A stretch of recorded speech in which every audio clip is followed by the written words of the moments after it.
Fire away, Okay. figuratively speaking. Yeah, well, just a couple of things before we get started with this large group of people that we have here. Welcome to, this is the Tuesday, April 30th, 2019 Wenham Board of Selectmen's meeting. We have just completed a few minutes ago an executive session, which is completed, and we're now in open session. A couple of program notes before we start. First, an introduction. Sitting across from me is Mr. John Petrin. He is our newly appointed interim town administrator. He comes to us a retiree from many things, but most recently town administrator of the town of Burlington, which much bigger than us. But we welcome John and look forward to... He looks too young to be retired. I know. Yeah. I'm taking it. There it is.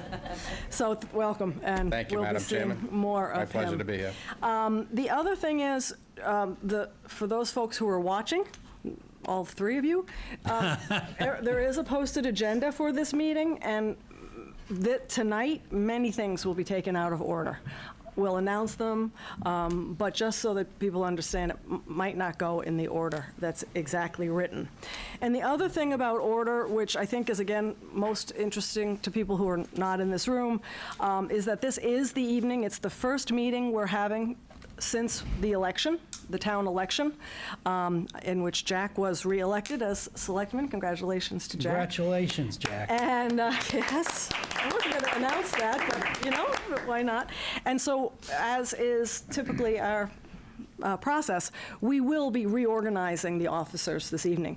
We have in the past done that at the beginning of the meeting, but considering everything that's happening at this meeting and at John's suggestion and others, we have that on the agenda. It's the last thing that we'll do, just so that we have a transition of town administrators. This is an agenda that I was very involved in the last few weeks, so just so we can get through this meeting, but we'll do that at the end. So, taking things out of order right from the beginning, our first order of business is actually under new business, and it's item C, and it's a presentation and update from the Veterans Committee, and Jack Wilhelm has that agenda item. Yes, thanks. And that I'm pleased to introduce the chairman of the Veterans Committee, retired Captain Dean Peterson. I'm not along with the words yet. It's okay. Thank you very much to the Board of Selectmen, and greetings to you as the new interim, Town and administrator. see what happens there. That's what we're all He saying. doesn't know, but we're going to keep him long term. That's what we've all said. We'll see what happens. Right. This is a very special day for us on the Veterans Committee here in Wenham, because we have an opportunity to showcase a man who has lived a distinguished career both in the military and in the civilian side as well. David Brooke, in an op-ed about 3 weeks ago, made a statement that what our country and what our society is in need of is moments to remember. Sounds like a song title. It isn't. He was talking about rituals and rites and ceremonies where we remember somebody. Tonight we remember Colonel Stuart Corning, a man who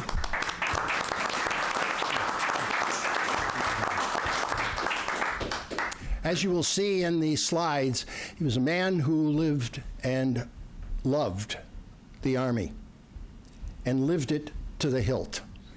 And he also, in civilian life, did the same. Stuart, when you were in Rotary, there was a 4-way test. And when I was president, I asked you to comment on the 4-way test, taking one of those commitments and explaining it from your tradition. Is it the truth? Is it fair? Will it build goodwill and better relationships? And will it be beneficial to all concerned? Stuart, you are the embodiment of those 4 truths, the 4-way test. So tonight, we're going to look at this slideshow. I don't think there are any things there that are going to embarrass you or your family. He says he doesn't think. And then we have a couple of presentations to make as well. But let's look at the slideshow.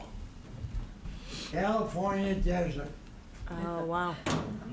Wow. 122 pounds. Oh. And how tall? Skinny. How tall? How tall? How tall were you then? 6 feet? How tall? 5'10"? 5'11" and a half, yeah. Yeah. And About 122 5, pounds. 9, 10. But what I found remarkable about this slide there is how he started off on his active duty right out of high school, 1943. You know, kids in town, hey, what do we got to do here? We got to step up. Sorry. Thank you. Yeah. This way, again, our viewing Sorry. Hey, audience. Bill Wilson, I'm part of the Wenham Veterans Committee as Thank well. you for coming. And I am not the IT manager of this thing here, yeah. Oh, I think you just stepped. No, it's coming back. It's adjusting the image here. There we go. yeah. We spend a lot of money on technology in this town hall. Right, John? And it works perfectly all the time. Where's Jackie? We'll get her. I'll ask her to stand by. I'm going to try one thing. Hit the PowerPoint, Try this. right there. Okay, and then go to, That one? yeah. Just as a young person. They got it all figured out. Right outside the room. Sorry. So we just lost it. I think this came disconnected the HDMI. Okay. It was showing under the PowerPoint.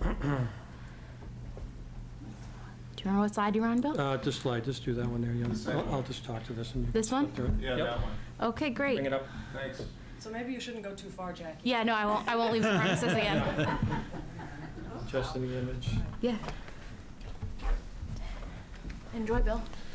All right, what I found remarkable about this slide here was the active duty starting in 1943, just a kid out of high school, Right out of high school. going to St. John's Prep, getting ready for college, and you got the call and you stood up and you went forward there, like everybody else, like my dad did, you did, stepped up there.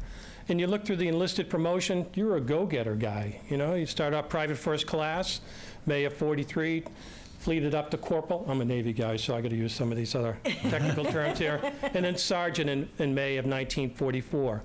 But what's remarkable about this slide, you started off as an enlisted guy, and then you got a commission later on, a field promotion in France in 1944 that kind of showed that you were a go-getter. You were the kind of guy that they wanted to keep in the service there. Right. And then, like a lot of us, we get out and get engaged with our life, but you stood up and did the reserves, going through there.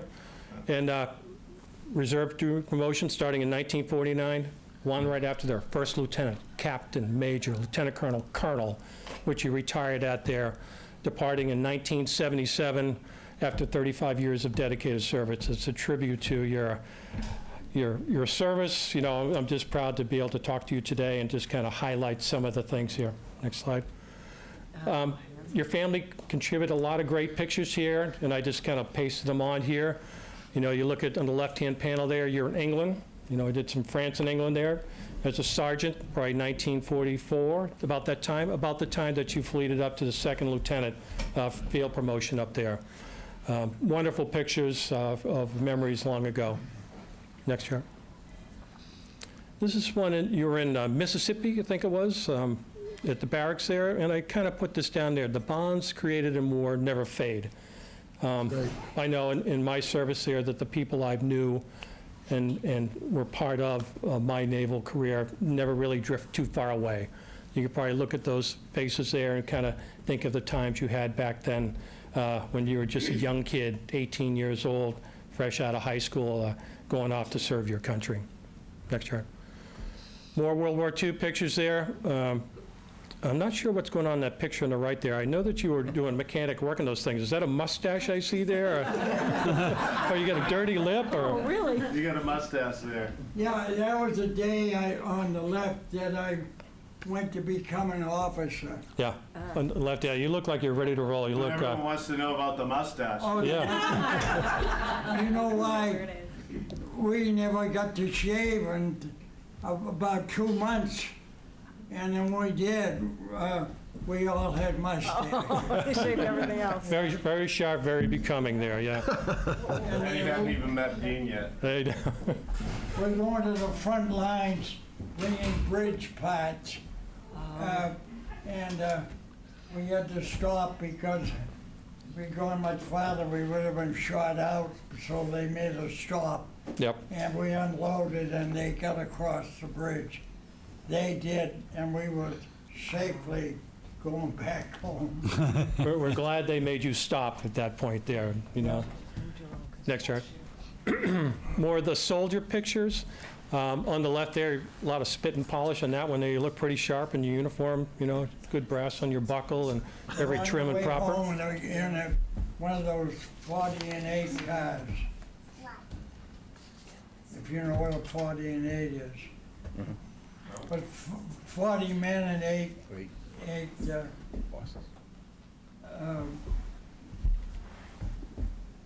I forget, 40 and 8, yeah. 40 and 8 horses. Horses? 40 men and 8 horses. And Corningmen did have hair at one point. And they do starboard. They start with it, yeah. But yeah, we can all identify with that. But the picture on the right there, it says, I think, check to France. You were transiting, Or 8 horses. riding horses? 8 horses or 40 men. 40 men, okay. Those were the French cars. The railroad cars, that's what they call them. Yeah. Next chart. Could fit 40 men or 8 horses. More very nice pictures. Second Lieutenant Corning, you must have had this taken right after you were promoted there, your field promotion there. Holy Uniform mac- looks starched. He looks like a movie star there. He does, yeah. I mean, he's got it going on. He's got the cap cocked at an angle there, you know? Yeah. And then he's got his battle bucket there on the right there, standing at the parade rest. You know, you look sharp. You in the second division? He was in the 2nd, yeah, which is a real, one of the best units in the whole Army. First 5 numbers are. Next chart. Home from World War II, August 1945. I'm not sure where the picture was taken. I was trying to figure it out. I'm not sure if that's Beverly or Wenham or Beverly. Beverly, Beverly, and who's the guy that was with you there? that's my father, who was a top sergeant in World War II. Yeah. Both get dressed up for the day for your welcoming home? Yeah, Yeah. when I got home. Yeah, very proud day for your dad, I bet. Yeah. Yeah, very proud. Yeah. Next chart. And these are senior and junior, you know, Stuart Corning's the Wenham Memorial Day. You know, I think That's my dad again. yep. Memorial Day, I think I've seen you riding downtown before in the big cars and everything, you know, making a big tribute there. And then Veterans Day, I think that's the post that used to be over there. That's now the COA. Yes. I think that is, but anyways, yeah. There's a great picture of you and your dad. Next chart. And once again, one more picture on Veterans Day, all dressed out, and I think you're a lieutenant colonel. I couldn't make out the oak leaves or whether they're full bird on your shoulder lapels there, but yeah, still look very sharp. Next chart. This, a lot of people don't know that you get awards as you go through your military career, but this one stands out to me, the Legion of Merit. It's one of 2 awards that you can wear around your neck. First is Medal of Honor, second is the Legion of Merit. So in the order of precedence there, it's a very prestigious award, just below the Silver Star, and Silver Star, very difficult to obtain and to be awarded, but ahead of the DFC, the Distinguished Flying Cross. So that is a significant award that you have, and I noticed on your lapel there today that you're wearing the ribbon portion of the bell there, Legion of Merit there. Oh, cool. So you guys, the young guys here, you should take note of that. When he wears it, make note of his Legion of Merit bar that he wears on his uniform there, on his suit. Next chart. These are pictures on Veteran Day.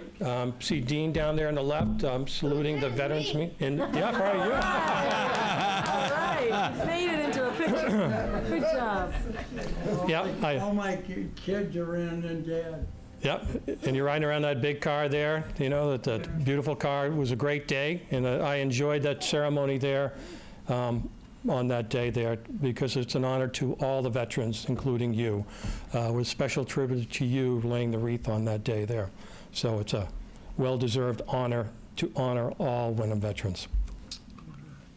Next chart. So we're here today.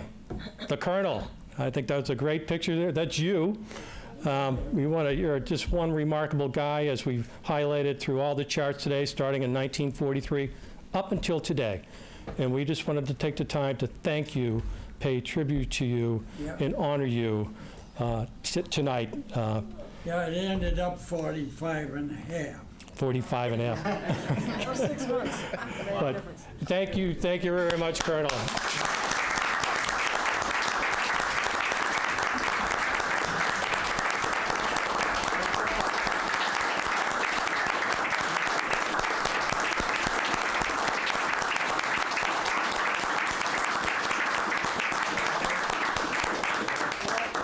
Now you get to sit down again. There's more. The Dean's Oh, we're not done with you yet.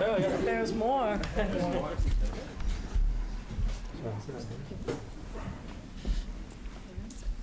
A little bit of trivia for you all, and it'll help you to understand what I mean when I say Stuart Corning is the quintessential veteran. Why? One reason is that he was born on November 11th. Wow. On Veterans Day. And so that picture was last year when we were dismissed from the monument and went to say happy birthday to Stuart over at First Church. We have a couple of things, Stuart. Not that things are the most important in our life. It's those memories that are important, and you've shared them with us, and you've shared your life with us. For that, we are grateful. But we have a couple of things that we'd like to present to you. One of them is a paver with your name and your dates of service and the branch of the service, and it's going to be installed in the Veterans Memorial over there. Let me show you what that looks like. Oh, thank you, thank you. God bless you.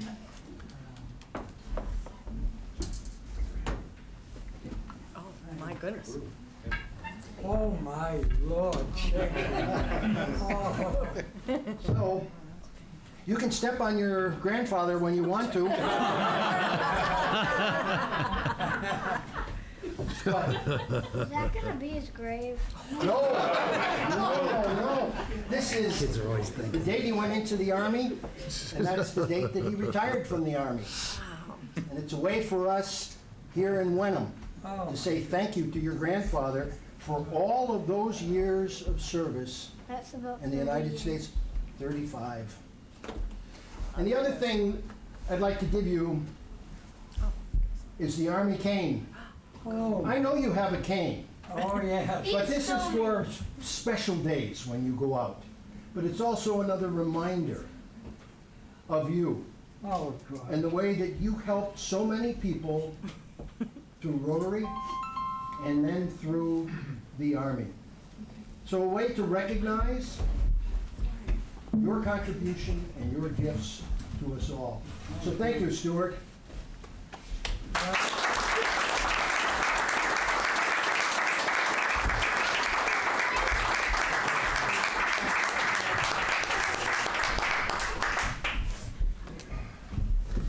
And now there are a couple of proclamations that will be read, and the first will be coming from the Board of Selectmen. Congratulations, Stuart. The town of Wenham strongly supports the efforts and sacrifices made by all men and women of the armed forces, active duty reserve, National Guard, and veterans to protect the United States and preserve our way of life. And whereas Stuart S. Corning enlisted as a private during World War II, serving 26 months in foreign and domestic theaters, reaching the rank of Technical Grade 4, was an engineer tractor mechanic during this time. And whereas Stuart S. Corning was commissioned a second lieutenant in Europe during World War II. As an infantry commander, he was directly responsible for the conduct, welfare, training of 41 enlisted men, including one medical aid man, which he probably didn't have to use. During the period, the average efficiency rating was superior. Whereas Stuart S. Corning is a graduate of the U.S. Army Command and General Staff College, the Industrial College of the Armed Forces, and the Infantry School at Fort Benning, Georgia. And whereas Stuart S. Corning left active service and joined the Army Reserves in 1946 to continue his military service. And a lot of whereas's names. It's a proclamation. Whereas Stuart S. Corning's rare abilities led to several leadership positions and many promotions. He attained the rank of second lieutenant in 1945, first lieutenant in 1949, captain in 1956, major in 1960, lieutenant colonel in 1967, and the esteemed rank of colonel in 1972. Whereas Stuart S. Corning's outstanding service with the United States Army has yielded numerous service medal awards and commendations, including the Legion of Merit, which was mentioned a moment ago, Legion of American Theater Medal, American Theater of Operations Medal, with Bronze Campaign Stars for Normandy in France, World War II Victory Medal, Army Commendation Medal, Army Reserve Component Achievement Medal, and Good Conduct Medal. That's the only one I ever got. I got the Good Conduct Medal. They never caught me. Whereas Stuart S. Corning's exceptional leadership, coupled with his remarkable ability to work well with people from all walks of life, has contributed greatly to the success of his career and others. And whereas veterans deeply value their military experience and share an inimitable bond among their peers, and we're getting to the end, whereas we come together to recognize Stuart S. Corning, whose 35 years of dedicated military service has allowed our nation to prosper and has allowed us to live in freedom. And now, therefore, be it resolved that the Wenham Board of Selectmen do hereby recognize Stuart S. Corning's service. In witness thereof, we, the Wenham Board of Selectmen, do hereby set our hands and affix the great seal of the town of Wenham, do hereby recognize the 30th day of April 2019 as Colonel Stuart Corning Day. All right, all right.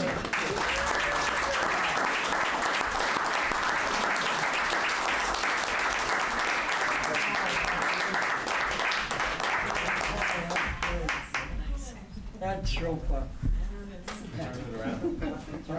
Let's go this way. Did I go okay? Yeah, Great. yeah. Keep smiling, it confuses the hell out of everybody. I'll remember that. Representative Brad Hill has a presentation to make. Oh.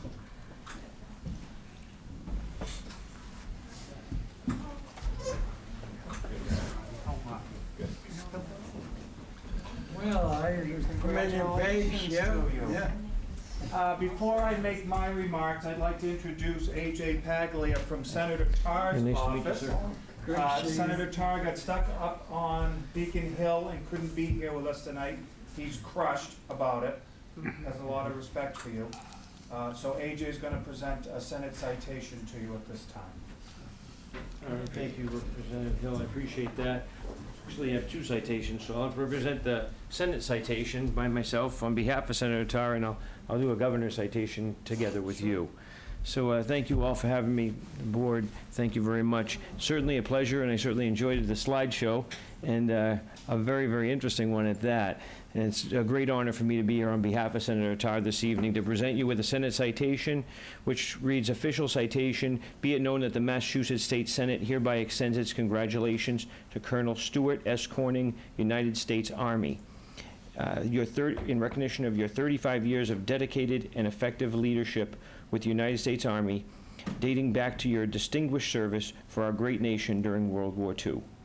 And be it further known that the Massachusetts State Senate extends its best wishes for continued success, and that the citation be duly signed by the President of the Senate and attested to, and a copy thereof transmitted by the Clerk of the Senate. Signed by the President of the Senate, Karen Spilka, attested to by the Clerk of the Senate, Mike Hurley, and it's offered by Senator Tarr today, April 30th, 2019. Congratulations, sir.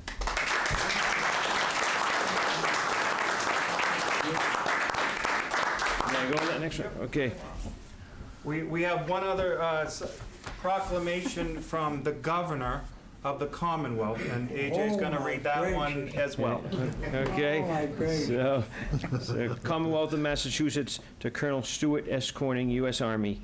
On behalf of the citizens of the Commonwealth of Massachusetts, I am pleased to confer upon you this governor's citation in recognition of your 35 years of distinguished military service and leadership during World War II, to 1972.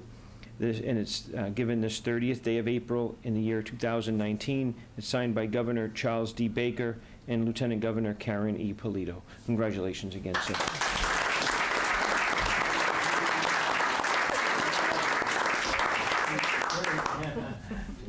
Thanks so much. You guys, yeah, take care. And best of luck and God bless. Thank you. Thank you. Thank you. Thank you for coming. So Colonel Corning, I have known him for 35 or 37 years. Boy. Me and Scotty went to school together, and we were best of friends through school. And I got to meet your dad, and now my friend, over the years. And for anybody out there who doesn't think a child doesn't look up to an adult and look at him and watch him and listen to the stories that you tell, learn from you, admire you, and respect you, I want everybody to know that's how I feel about you.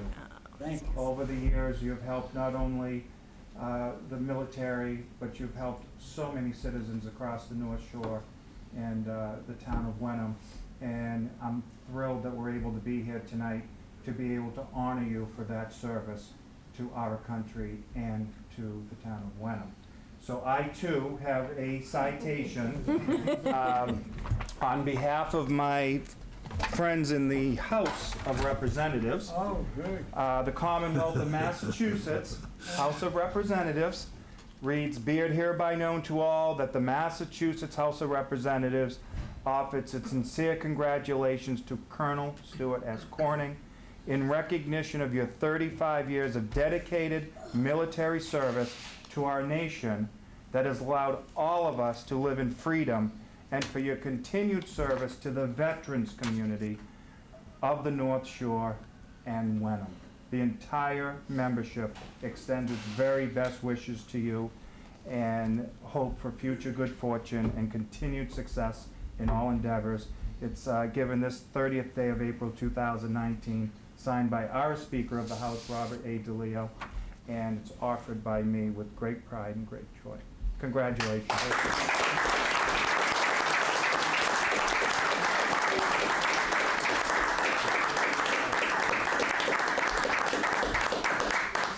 Hate to ask you to do this, but this never happen unless it's on Facebook. Yeah. So we need you to stand, and we need to do a photo opportunity so that we can share it with the rest of the town, if you don't mind. Yeah, that would be great. Okay, just stand and we'll stand with you. How's that? Yeah.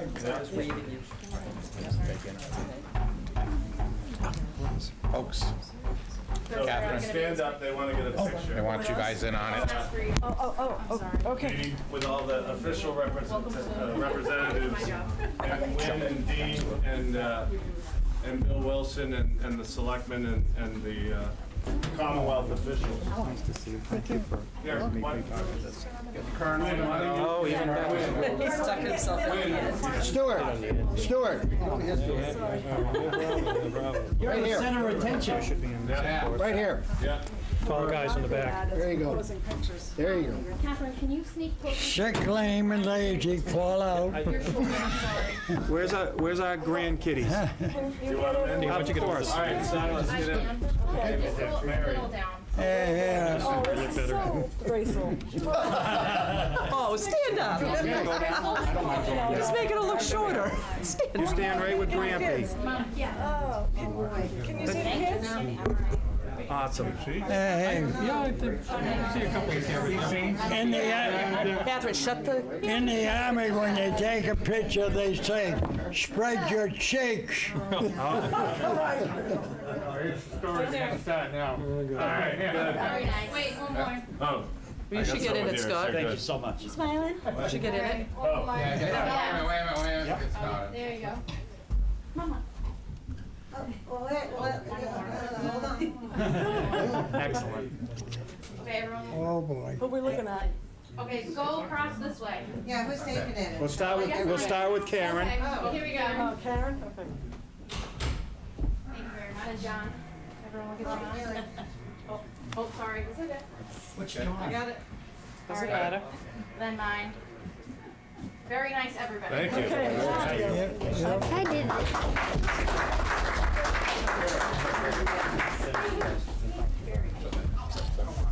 Get together sometime, okay? Great job, Dan. I don't go far from Wenham. Scott, please. Yeah, I can't possibly follow all the distinguished officials here, but I did want to, on behalf of my father and my whole family, thank everyone for what a great honor this is. Maybe I can't get through this without breaking up, just because we've had such a long life in Wenham, and you know, from swimmer to mountain climber to soldier to officer to banker, but really father, right, to my sister Beth and me.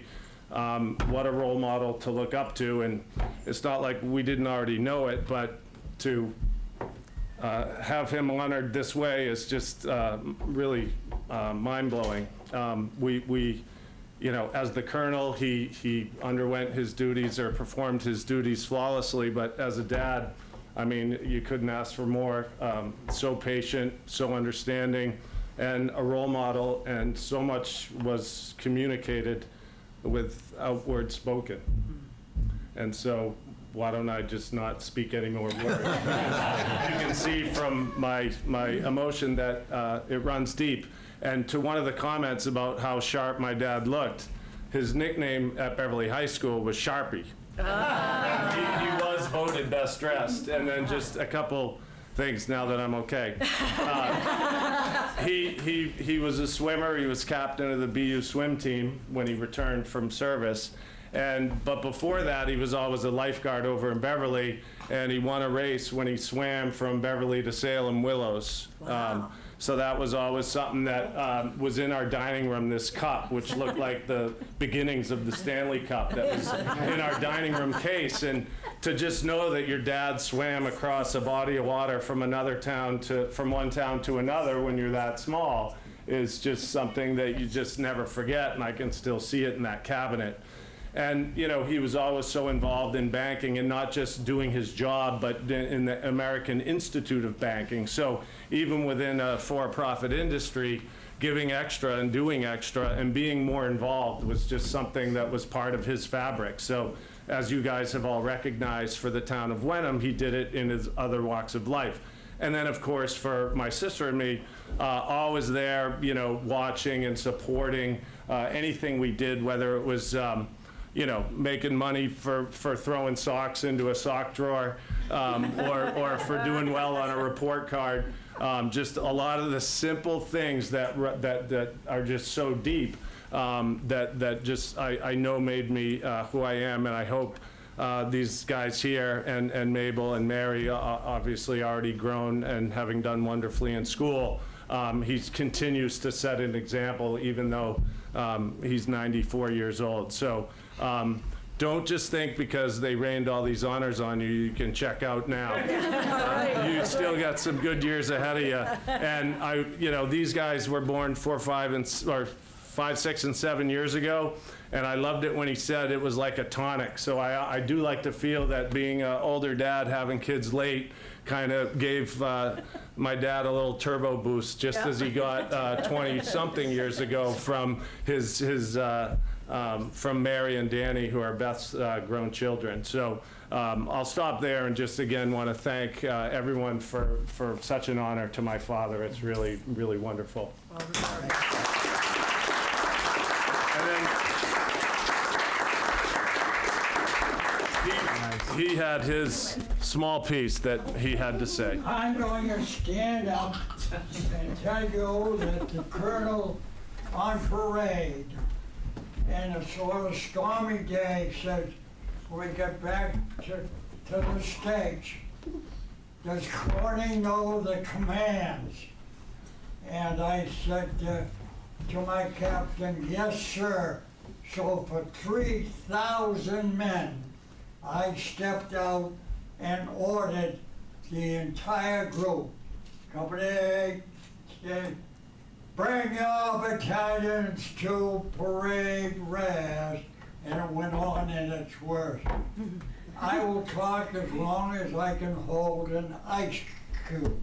I'm gonna put my gloves, put these on. I want to thank you for the recognition of my services and assistances to all that mean to me. Church, Rotary, my country through military service, and other causes. But tonight, I am gratified by your honor to me. Please accept my profound thank you.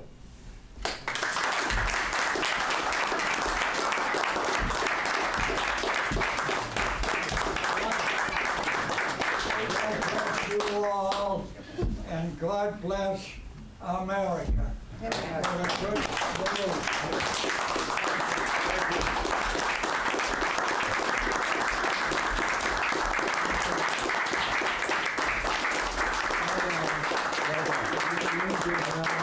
That's unbelievably great. There you go.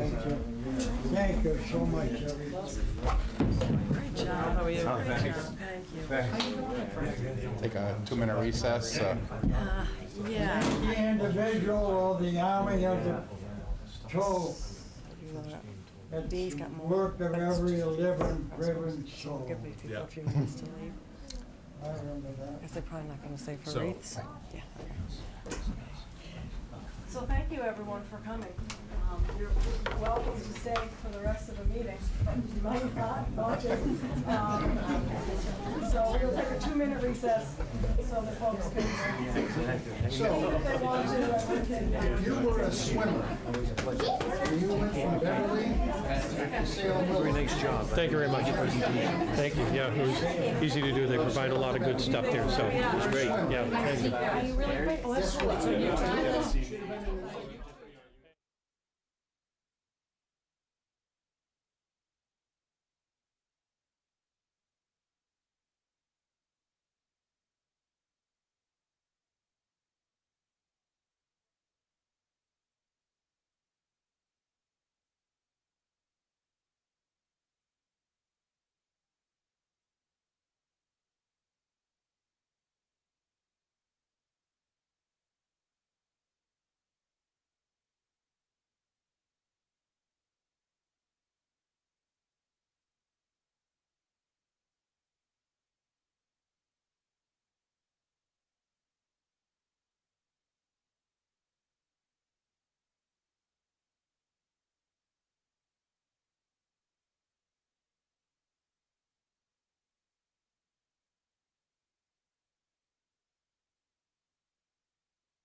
So we actually have part two of a veterans presentation tonight. Jack, do you want to introduce part two? I will. Part two. So, those who stayed, it was a great ceremony. So that part two is we want to give the town an idea of what the Wenham Veterans Committee does for wreaths across America. And Bill Wilson is going to give a short presentation on what it's all about.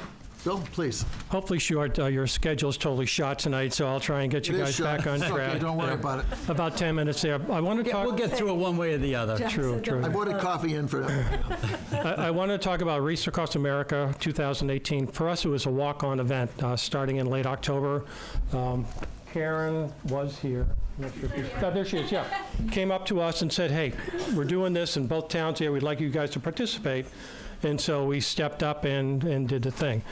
Right now, the Wenham's Veteran Committee does Memorial Day, Veterans Day, and we're seeking endorsement from you guys, which is the reason I'm here today, to endorse a charter change for Wreaths Across America. So quick agenda, just what is Wreaths Across America and the Wenham's Veteran Cemetery statistics. You're probably like me, you go by the cemetery, see these white sticks out there, flags, but there's no identity to those people that are there. So we've done a bunch of statistics trying to figure out who's there, what they did, and so forth, and that'll continue, but I'll give you a rough overview of that. I'll talk about what we did in 2018 for the conduct of the Wreaths Across America, what we think would be goals and objective going forward here, and as I said, looking for an endorsement of a charter change from you folks today. Next chart. It's a nationally observed annually on Saturday, December, by Congress there. Arlington National Cemetery is the lead for us, but there's 1,600 other sites across the United States that do this Wreaths Across America. And I think everybody's seen the pictures of the grave, the snow, and then the green wreath and with the red bow and all that stuff. It's just gorgeous, and it's a great remembrance to those folks there. Our goal is to cover all veterans, all grave markers. So it's a funding thing. We did the best we could this year, and years going forward, we'll try and do the best we can to cover all the graves, but that's our goal and objective there. And I think this particular statement, and I'll read it fully so that you get a chance to absorb it here. The willingness with which our young people are likely to serve in any war, no matter how justified, shall be directly proportional to how they perceive veterans of earlier wars were treated and appreciated by our nation. And that's us. We need to step up to recognize these people for what they did. Like the colonel here, kid out of high school going off to fight the fight, that we've got to recognize these people. We've got to remember them. We have to honor them, and we need to teach the next generation that these people are great people. So what do we got for cemeteries? We got 3 cemeteries in town. The historic Main Cemetery, the first one, Iron Rail, which is a new one going forward there, and then the smaller William Fairfield one, which is private. We've done the analysis, and we'll continue to do that, but there's about 476 graves that are interred in both Main Street and Iron Rail, and there's no known veterans at William Fairfield. So we want to go and put wreaths on all those veterans' graves, all 476 graves. So statistics, this is something only an engineer could enjoy doing, I think. Engineer. So you look at the top up there, you have the cemetery and veterans. So in Main Street, there's 460 veterans interned. In Iron Rail, there's 16 for a total of 476. But you start to dig into who these people are, what they did, and then what war they served. On the left-hand chart there, dates back to 1754, 1763. We had 2 people there, French and Indian War, 31 in the Revolutionary War, War of 1812, Civil War. It goes all the way down. And there are a number of people in there that served in World War I and World War II. There's 4. And there's a number of people that served in World War II in Korea. So these people are doing double duty there. It's interesting to look at the numbers, what they did. We are doing a little bit more analysis on the right-hand chart over there that shows what branch they served in, trying to give them a little bit of identity. And we see obviously the 392 isn't the full 476, but we'll get there. We see that Army is the most predominant one that people have served in there. Army, Air Force, Army, Navy, guy went both ways, it's interesting. Marine Corps, Air Force 9, and then there's some Canadian up there. I'm not sure what that's all about, but we'll dig into that. So it's interesting to know what they did, what they participated in every conflict, French and Indian War, going forward there. Next chart. So I already talked about this one. We had a little bit of a late kickoff. We tried to break it down into phases of what we thought we could do. Start off small. We're only going to cover 25%, which is 117 graves. Next year, we're going to get a little bit more, get ahead of this, do a little bit more canvassing, 50%, and then we're going to ramp it up to 100%. But it's all a function of donations with a goal of 100% coverage each year. We get an earlier start this year. We're heading for 100. I think we'll probably get there, but it's all a fundraising activity. This is another breakdown there. It kind of shows on the x-axis down at the bottom there, it shows the war. We know the French and Indian War had 2 guys, Revolutionary 31. So it's an accumulative number going up to the 476, which is over on the y-axis over there. And it shows the phases that we hope to achieve. We overachieved on phase 1. We had 205 wreaths last year in 2018. And what we did is we started on the front end and covered those guys from the French and Indian War up to World War I and a few World War II. Given that we have limited funding going forward there, we would probably, this is the 75th anniversary of D-Day. World War II is going to be our focus there. We'll hit those guys, make sure they're all covered, and we'll do those. But anyways, we hope to get 100%. Next chart. So how did it go for 2018? It's on the 15th of December. Weather was unbelievably good. Yeah, it was just really lucked out on it's that. just like stunning weather. It was perfect. It lasted about an hour. Attendance was pretty good given the short notice there. Had 100 people there, and we had some scenarios set up. We had the rest of the veterans out there helping the people place the graves and all that. So I think it worked out pretty good. There's some lessons learned we want to go to for 2019, but I think it's a wonderful event. Next chart. These are just some quick pictures here that we'll run through. It kind of shows the spectators there, people doing the wreath-laying ceremony lined up there. Lieutenant Colonel Andrew Beckwith came out, and we did, for each of the service here, presented a wreath individually prior to the event, so we have a little ceremony before we go out into the field and place the wreaths on the graves there. Next chart. We did have Taft's trumpeter, Elizabeth, and you always have trouble with her last name, so I'm not going to even go there. But she did a fabulous job. It was all part of the ceremony. We were really happy that she was there. Next chart. Dean, this is the big thing. It's the teaching moment, that we have the scouts out there, and we have the regular citizens come, and the veterans, Dean being one of the veterans there, went out there and talked through who the people were and what they did and so forth, trying to add an identity to those veterans out there to give them the honor that they deserve. Next chart. Girl Scouts, they came out there and they were all in, going around, laying the wreaths there. It was a great time. I think they enjoyed it there. We did have we tried to structure it so that the Boy Scouts and the Girl Scouts could offer up one person to speak during the ceremony to get them actively engaged as well as playing the wreaths. And we'll probably do that again next year to try and get more involvement from those folks. Next chart. Dean doing the wreath laying. This one was from 1812 veteran, Colonel Paul Porter. And there's a story that goes with that. When you dig into these things, you find out, it was unbeknownst to me, POWs, Silver Star winners,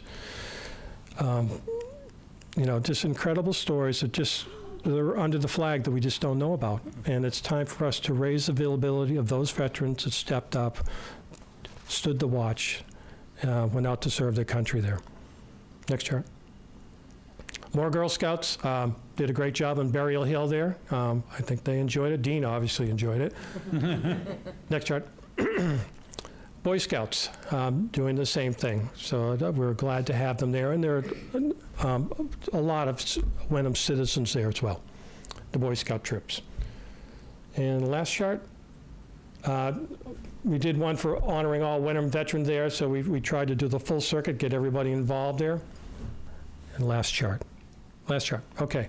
In the charter there, I'm not going to read all these objectives there, but we are seeking the change that's shown in red there to plan and organize Memorial Day, Veterans Day, and then Wreaths Across America ceremonies going forward here. So we seek the endorsement from the Board of Selectmen here today. So I'll take it from here. I move the Board of Selectmen accept the amendments to and approve the proposed update to the Veterans Committee as described by Bill a minute ago. Do I hear a second? I'll second that motion. Any further comments? None, I think it's a great idea. Great idea. All in favor? Aye. Unanimous. Thank you. Great job, Bill. Thank you. Thank you. The whole Veterans Committee did it. Good job, Dean. Appreciate that endorsement. That'll Oh, it's great. Go a long way. We appreciate the work you're doing on that. There's a 9-member Veterans Committee. Dean is obviously the chairman of the Veterans Committee. If you didn't know that beforehand, we meet every month except for a small summer hiatus. Is that a fair Just gonna description? start now. It's very actively attended, and everybody contributes to it. I see a couple of members there, Wynn's there. Thank you very much, Dean, for coming, and everybody else. Thank you very much.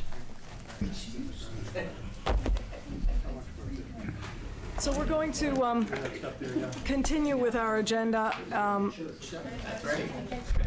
a bit in order and then again out of order. So do we go back to the beginning? or- Yeah, well, at the moment, we're going to go back to the almost beginning. Karen? Yeah, so the next item, I suppose, on our agenda is one that we have at every meeting, and it is public input for items that are not on the agenda. I believe we have a resident who'd like to give us some input. Can I close this without causing a problem? Go ahead. Yeah. We'll ask you to just please introduce yourself with your name and address. And Thank you. Jared Ward. I live at 24 Mayflower Drive. My question is, did the selectmen receive the memo that I wrote? I got it and put it in everybody's inbox, so I won't reread the memo that I wrote. I'm here just officially tonight as a citizen to beg you to put the OPEP issue as an official agenda item on your calendar for 2019. When I wrote the memo, it was a $35 million problem. After reading Powers and Sullivan's report, it is, in 2 months, it's a $42 million problem. And by the end of the collective bargaining agreement in 2021, it will be north of a $50 million problem for the town, absent any change in the actuarial accruals that are currently into the collective bargaining agreements. In my opinion, this is an unsustainable liability that eventually must be covered, and therefore I am begging you to look at the options that I've put forward. If you have your own plans as to how to deal with it, maybe work with other towns. I point to the successful effort of the 90s to save the Essex County Retirement Fund. I would beg you to engage in a similar collective action with our fellow cities and towns. I would also, in addition to the resources at the Essex County Retirement Fund and the Mass Municipal Association, please go on the Pioneer Institute website. There is very granular details on a town-by-town basis as to all of these accruals and how they exist. And if you need additional information in order to form a baseline, I know that the Pioneer Institute would be happy to help you in forming that.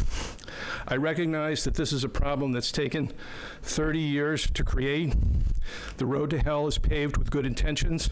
I recognize that the group here today did not cause this problem, but as our elected representatives, I'm begging you, work on the issue, on the problem, and come up with a solution that will save the town. Thank you. thank you. Thank you. Thank you for your input. We will continue to have this issue on agendas in the future. You should know that there actually is a plan, at least as far as the town of Wenham, and we're remiss in the fact that we probably have not spoken about it enough. So we can bring people up to date, and we hear you, and we appreciate the input. Thank you. Okay, let's see. Let's just keep going here, because it seems like a good thing to do. We have announcements next, and Jack, you pull that straw for today. I do, huh? Okay.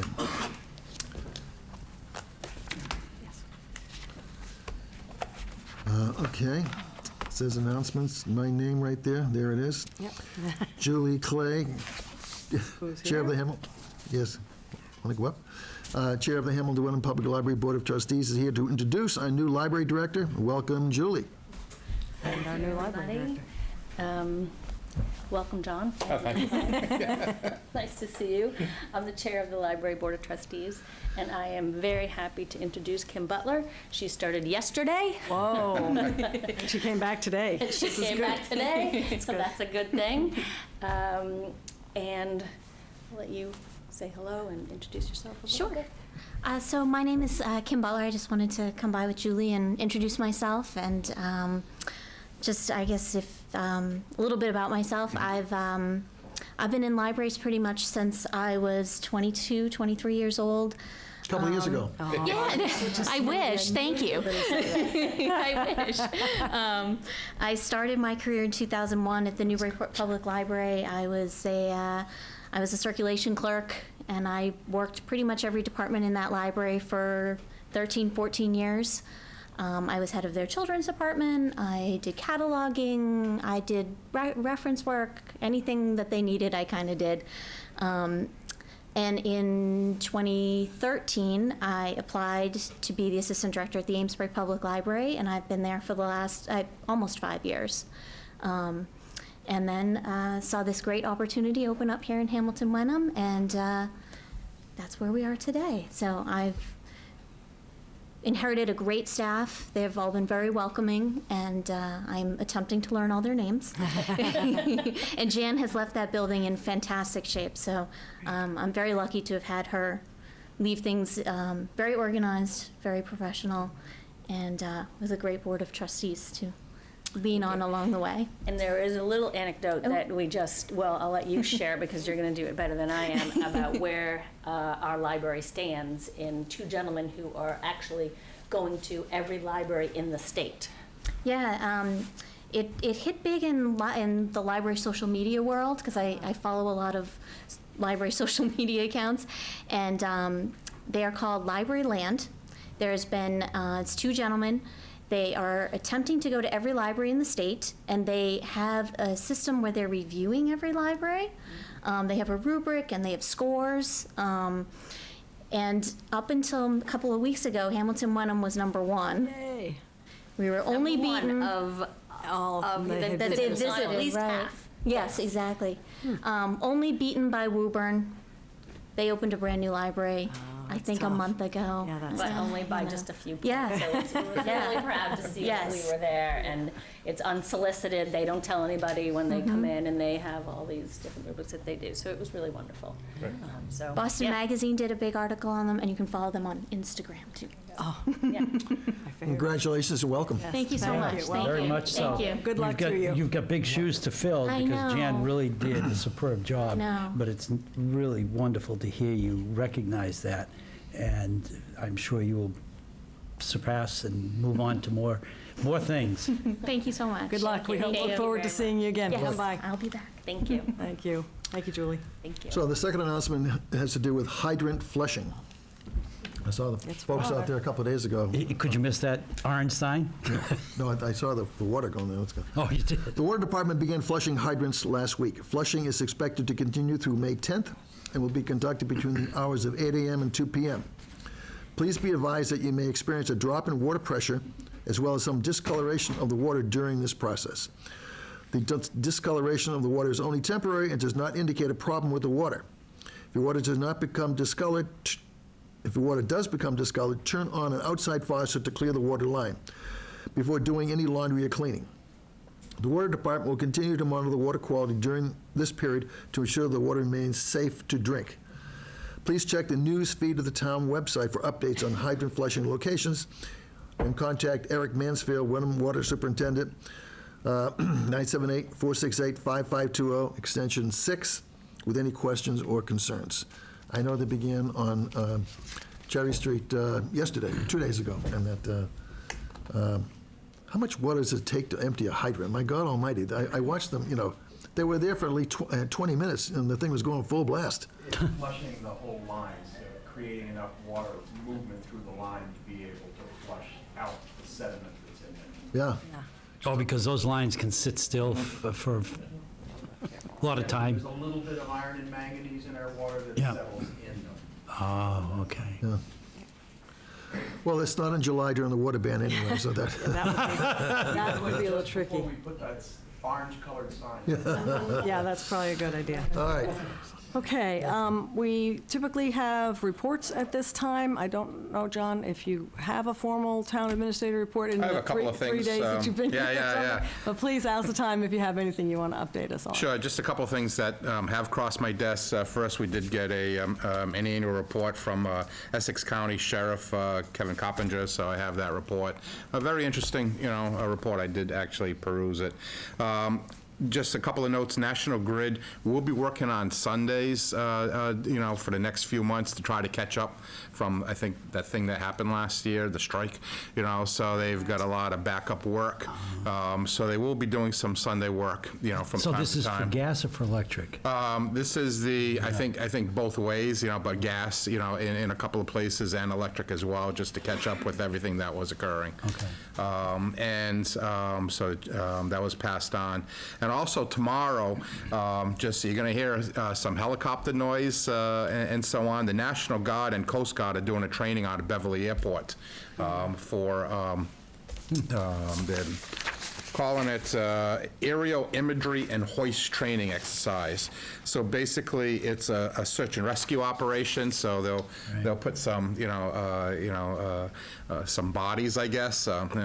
They can probably use me. I don't think I got much going tomorrow. I'm a little familiar with it. I was I'll up pass, on top of Mount thanks. Katahdin, and my Okay. son was injured, and they used exactly what you're describing, Yeah. the hoist and the helicopter with the night vision and so forth. Right. Fascinating. So we probably may get a few calls or, just people, wondering or concerned. It is a training exercise, so that'll be occurring out of Beverly. Thank you for letting us know in case we yeah. get any of those calls. So otherwise, I've been here my second week. I just want to tell the board, I'm very impressed with the employees we have. Very great people. I've been through Public Works and Fire and police and a few other places, and you got people who care, and that's very great to see in a town like this. So you got people who know what they're talking about. Yes, and we love to hear that.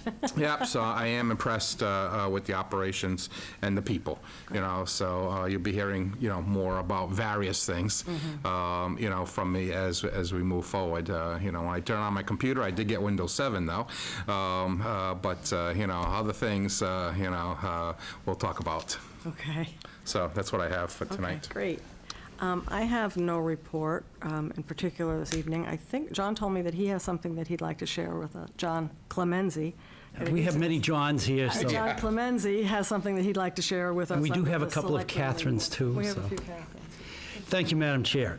Yes, I do have a report, and it's a bit to my management leadership style. And as many of you who've seen me in action, I am not afraid to go into the troops and down to where it needs to be in order for me to find out what's going on in town and how are our departments doing, how are personnel thinking, what do they feel. And so about a month ago, I approached our fire chief, and he offered to lend me this device and a charge. Annoying, isn't it? Well, this has been with me for 1 month now. Yeah.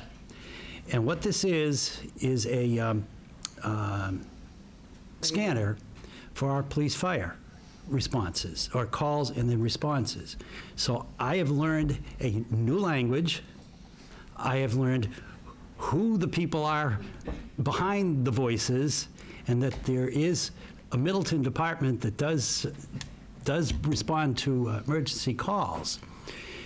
And I wanted to share this with everybody so that they know that there is a lot going on when you pick up the phone and dial 911.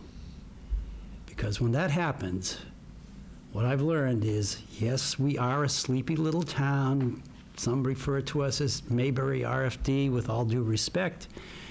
But when that 911 call comes in, somebody has to move now. Not 2 minutes from now, now. And 2 in the morning, 2 in the afternoon, cold, wet, it doesn't matter. And they have no idea what they're going into. And it was a very quiet number of weeks until we had a brush fire take place down on the rail trail. This thing went off like lightning in my office. My son said, "What's going on?" I said, "I don't know, but I'm listening very carefully." It got so vocal, but they're so precise. I finally, after listening to it for probably a half an hour, 45 minutes, I said, I'm going to scene to find out what's going on. There was at least, 5, 6 communities here supporting our fire department. A little more. And there was complete organization, and I could hear every single directive going on here. And as I said, I'm learning a whole new language. But what's most important is we need to recognize the people who we send out for emergency response, that they need to have our devotion and our support in training, adequate equipment, and leadership and experience doing these things. Because I also had, we do pick up Boxford, and I picked up a, what do you call it when they do the practice for a shooter? It was an active shooter drill. Active shooter drill at the Masconomet High School. And I got to hear this. This was on a Sunday morning. I got to hear the entire program going on during their process. And it was, again, absolutely fascinating. So you can sleep at night. There are people here for your safety and for your security and to protect you and your property. And we've got 3 of them sitting right in front of us here tonight. And I want to thank your whole department and the police department for the enormous effort that goes out every day when we ask you to be on call. I cannot imagine many people take up that cause. So I just wanted to share that with the board and particularly with the residents to know that. You have a great group of firefighters. Yep, and you're well heeled, well heeled. I am so impressed. So when you guys need something, just make sure that we know what you need and why you need it, because I'm sure this board will be responsive. Thank you. Okay, thank you, John. Okay, the next thing is the consent agenda, and John has the Yes, consent we have agenda. minutes. Yes, Lots of minutes. Perfectly done. Okay. With a little selective team. I was going to say perfectly done by Catherine Tinsley. that minutes. So I think you have a motion right at the beginning. Yeah, we do. I'm not seeing it, Kath. It should be right after. Oh, I'm sorry. Yep. Okay. I move to approve all items on the consent agenda as presented, including the release of executive session meeting minutes of February 21st and March 5th, set number 1, and executive session meeting minutes of March 5th, set number 2, March 26th, and April 2nd. Those are to be held until further notice. Second. Any further discussion? No, thank you. All those in favor? Aye. Aye. So that's unanimous. Thank you. That's it for the consent agenda? Okay, so moving on to new business, again, in order, except we've already done one of those things, but under new business, we have a couple of appointments, which I believe are my agenda item. We'll start with the local inspector appointment. And I'll read the motion. I move to appoint E. Peter Swindell as local inspector for a term beginning April 30th, 2019, and ending March 31st, 2020. Is there a second? Second. Only comment I'll make about that is at our last meeting, we approved the appointment of another local inspector as part of our regional inspectional program. So we have a building inspector, we have, I think, 2 local inspectors, and this is the second of the local. He's So this is a different assistant. person from the one a few weeks back? Yes, I think I remember Peter saying that Okay. there were going to be Oh, 2 that's right, yeah, back up. Okay, Two- I got it. backup Yep. building inspectors. So that's all I have to say on that. Any other discussion? If not, all in favor? Aye. Aye. So that's unanimous. And if our fire chief will come up, I would also have appointments, which I think he will describe, and I'll make a motion. Yes, I recommend that you appoint our 3 newest intern candidates, Chris Swinich, Roberto Oyola, and Ryan LaBouffe. Not the easiest names to say. Yeah, really, that was the test. Proves you have diversity in the department. They've just completed a intern program, and I believe they're ready to move forward to probationary status. Of course, following pending a firefighter physical. Okay. And they should be, actually 2 of them right now are this is their first night of EMT school, and one just completed his EMT. So they're gonna be a great asset for the ambulance too, so. Great. So these people will bring your count up to what? 24. 24. It's still kind of light, isn't it? Yeah, We used to have 30. yeah, But at least it's moving in the right direction. yes. Right. Right. And we have a couple more, hopefully starting a second intern program, hopefully in, well, tomorrow's 1st May, so in the beginning of May. And hopefully we can push them through. And we also have 2 other firefighters that we might be able to hire. They were past hires, and they'd just be ready to go, so. All right, well, I have the motion, I believe. I move, now I have to say these names. I move the Board of Selectmen appoint Ryan LaBouffe, Roberto Oyola, and Chris Swinich as provisional firefighters for terms beginning April 30th, 2019, and ending June 30th, 2019. I'll second that. I have a question, though. Yeah. Does anyone ever flunk the physical? Yes, they have. How would you flunk the physical? Like, did you have to do like 50 push-ups or something like that? No, What? like the breathing aspect of it, they have different masks and stuff you have to wear, and How would you flunk it then? not being able to breathe. So in other Being able words, to If it's restricted, Yeah, if you don't have the lung capacity or something Yeah. to breathe through the masks. How often does that occur? not often. I don't think we've ever had anyone not, but I've heard of people not pass. So you're unaware of anybody who ever flunked the physical for the Wenham Fire Department? No. Okay. Just curious. I guess I good have, question. go ahead. I have a question too. So You haven't applied yet, though, Jim? this is, No, I haven't gone that far. I'm just observing at the moment. this, I presume that this appointment from April 30th to June 30th is because on June 30th, we reappoint. Yes. And those people would then Yes. be no longer provisional firefighters at that point, or They, what? they how still do- could be, Oh, they could be. yeah. Hopefully they're gonna be doing the firefighter 1-2 program in November. Okay. And after that, is that what demarks? It's up to our discretion. I see. Okay. They still gotta do the EMT and everything, so they'll we should continue practicing their be a names. great asset to us. Great. All right, further discussion? If not, all in favor? I think it's Sorry, great. difference between the word provisional and probationary? It's Um, used in different, No, we use probationary. okay, doesn't matter. You could use either one. Okay.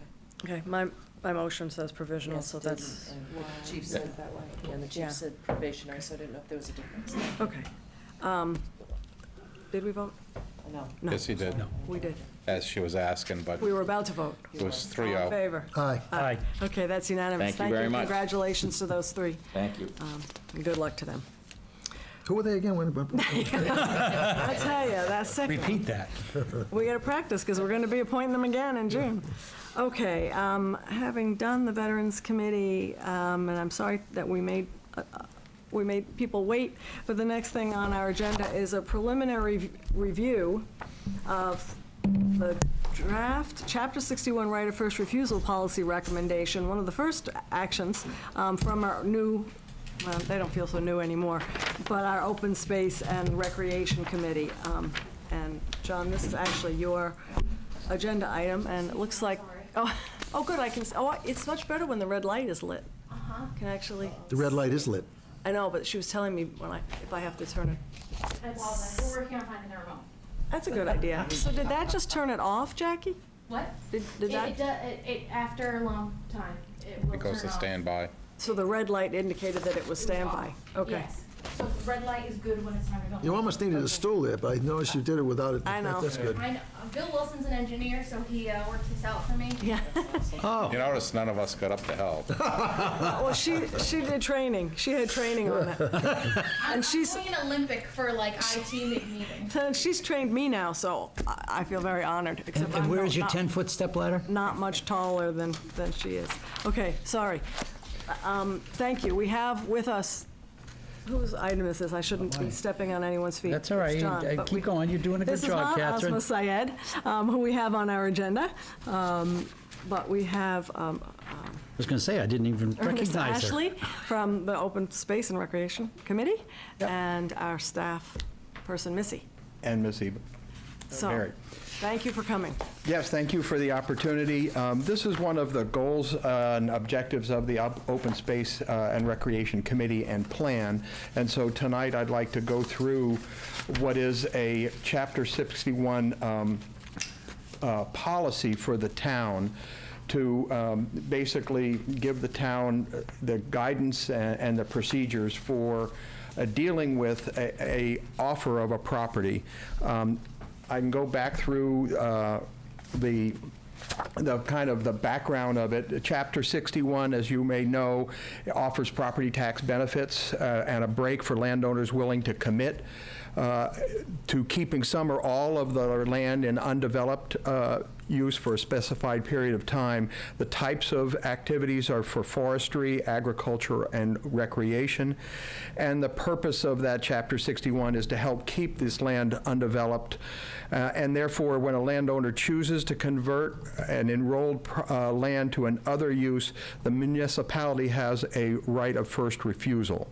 And so we have been working to develop a policy to basically provide the town and the selectmen with a procedure for dealing with that.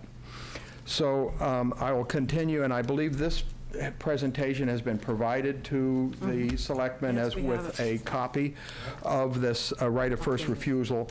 The option is triggered when a landowner intends to sell their land for residential, commercial, or industrial use, or when the landowner maintains an ownership of their land and they change that use, or if the landowner withdraws from the program and changes the land use within 12 months, a fiscal year of that time of withdrawal. And the municipality has the option to either match a bona fide offer to purchase the property at a price contained in that offer, or in the case of a conversion, to purchase the property at a full market value as deemed and determined by an independent appraiser. And these are properties in Wenham that are protected, and the striped land that you see on that figure is the land that is in the Chapter 61. Excuse me, question, when you refer to Chapter 61, there's also a 61A, 61B. Are you referring to both? I am referring to all of those Chapter 61, and thank you for the clarification. 61 itself is for forestry, 61A is for agriculture, and 61B is specific to recreation. Okay. So each one of those chapters would offer the landowner a tax relief, and then incumbent on that tax relief is the offer for a first right of refusal to the town. Correct. Got it. Thank you.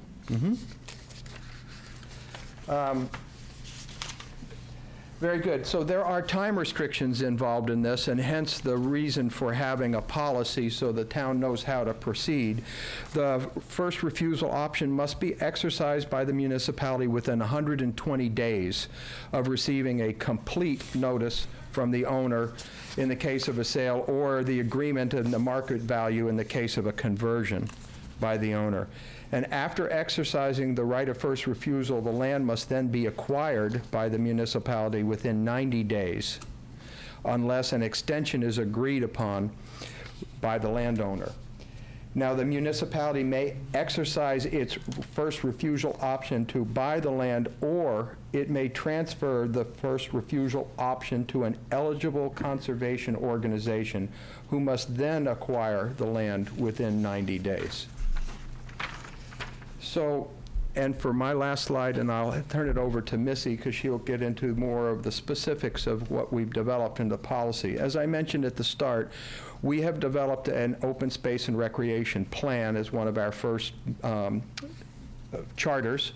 And I am happy to announce that that was now officially approved by the state of Massachusetts. They had provided comments, we addressed the comments, and those now have been approved.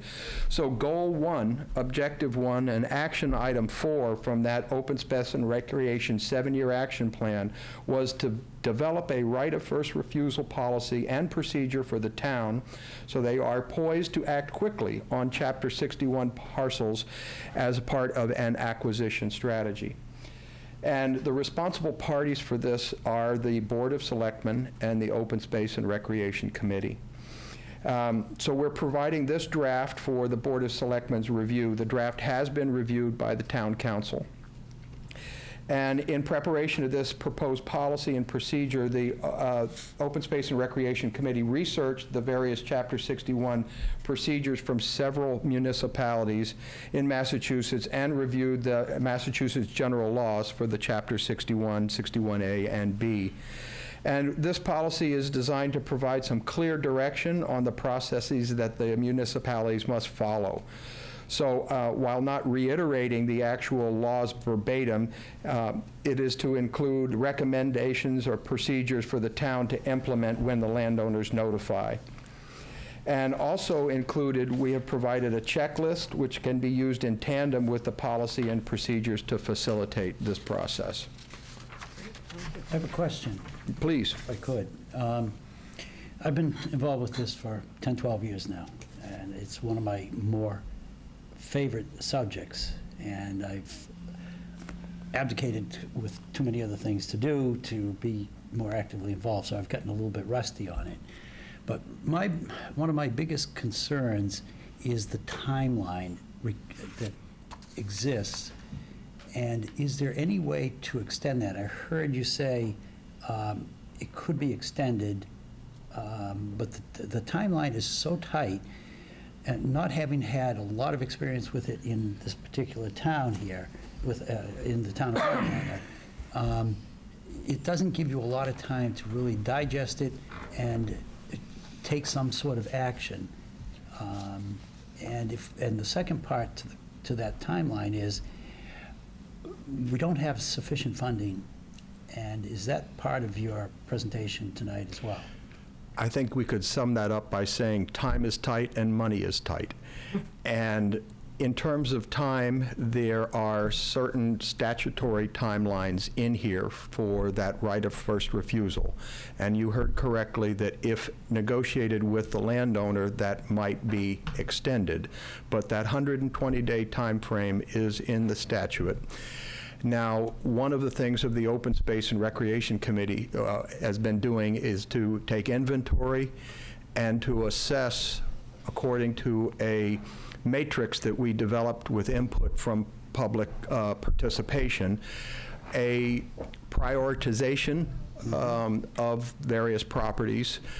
We have the matrix. We are working through to generate the assessment of those various properties. But the concept of having this policy is to make sure we're not wasting any of that time once a offer is made. We have a process to be able to march ahead and meet the deadlines of that 120 days. And then our work in the committee is to help the town identify what our priorities are so that we can say yay or nay, we do want to move forward on a process like that. And then as far as the money is concerned, obviously some of these things might be Community Preservation Act funds, but they have a set time frame of their own. And so we have been in touch with other communities, one of which was Ipswich, where they identified a bond where certain properties were identified as local priorities, and then the bond was raised so that that could be utilized in a much shorter time frame than what would be required for public meetings and other things under the Community Preservation Act. So the first part is the policy, the second part is the priorities, and the third part would be the funding. And we are working on our priorities, and our next goals is to start moving forward with how we can make commitments in advance so that we know that we will have opportunities, and how can we actually have the funding to put some, money where our mouth is, so to speak. Ipswich is a very good choice. That was a good example. Because I learned many years ago that they had done a superb job putting together a funding source, and it's worked out very, very well for them. Yeah. So that you're looking at a similar Looking at type. something very similar as well, yes. Okay, thank you. I think the value, and you spoke to this, the particular value of what you're doing with the Open Space and Recreation Committee, in addition to the policy, but which will help us meet the timelines, is to identify priority properties for purchase by the town. One of the most time-consuming things is, okay, now we have this trigger, and we have 120 days to decide whether this is an important property to us. So to have some legwork done on that in the matrix, and I've got more comments about the matrix for another day, but Understood. Yeah, we'll keep it to the agenda tonight. But I think that's very valuable. I appreciate that you're doing that. And I think as part of that, if I understand, also the money question is, I'm hoping that the Open Space and Recreation Committee will forge some partnerships or relationships with some conservation groups that may help us fund the acquisition of a piece of property that may come before us. Okay. I hear good that suggestion. happening. I read about it in the paper. So anyway, I'm imagining that's something that will come up. Okay, thank you. And now Missy will go through the actual policy. Okay, great. Yeah, and before I do that, I'll just mention briefly that talking to open space committees in other towns, kind of the feedback we've been getting from them is that it's somewhat rare for a town to kind of be in the position to buy up Chapter 61 parcels on their own, and those partnerships with conservation groups like Greenbelt, whether that means the town assigning their rights to the conservation group or having them just work in tandem to raise funds, is a pretty common thing, because the money is a big thing. Even with, say, we had CPA funds, a lot of these Chapter 61 properties are large enough and are going to be expensive enough that it wouldn't cover Wenham it. has only had about 2 experiences with a 61 property, and one went horribly bad, and the other one worked out quite well, but I just felt very, very under pressure for us to perform as a Board of Selectmen and make that call because we didn't have a plan, we didn't have a funding source, and there was a tremendous amount of pressure because it was the front door of the town of Wenham. Yeah. You know, the golf course up here. Yeah. So, to me, this is second only to affordable housing.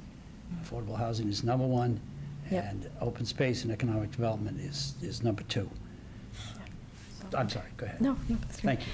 So, so Ernest gave you some background, and now I will go a bit more specifically into the draft policy, which you should all have a copy of, as well as the 2 checklists.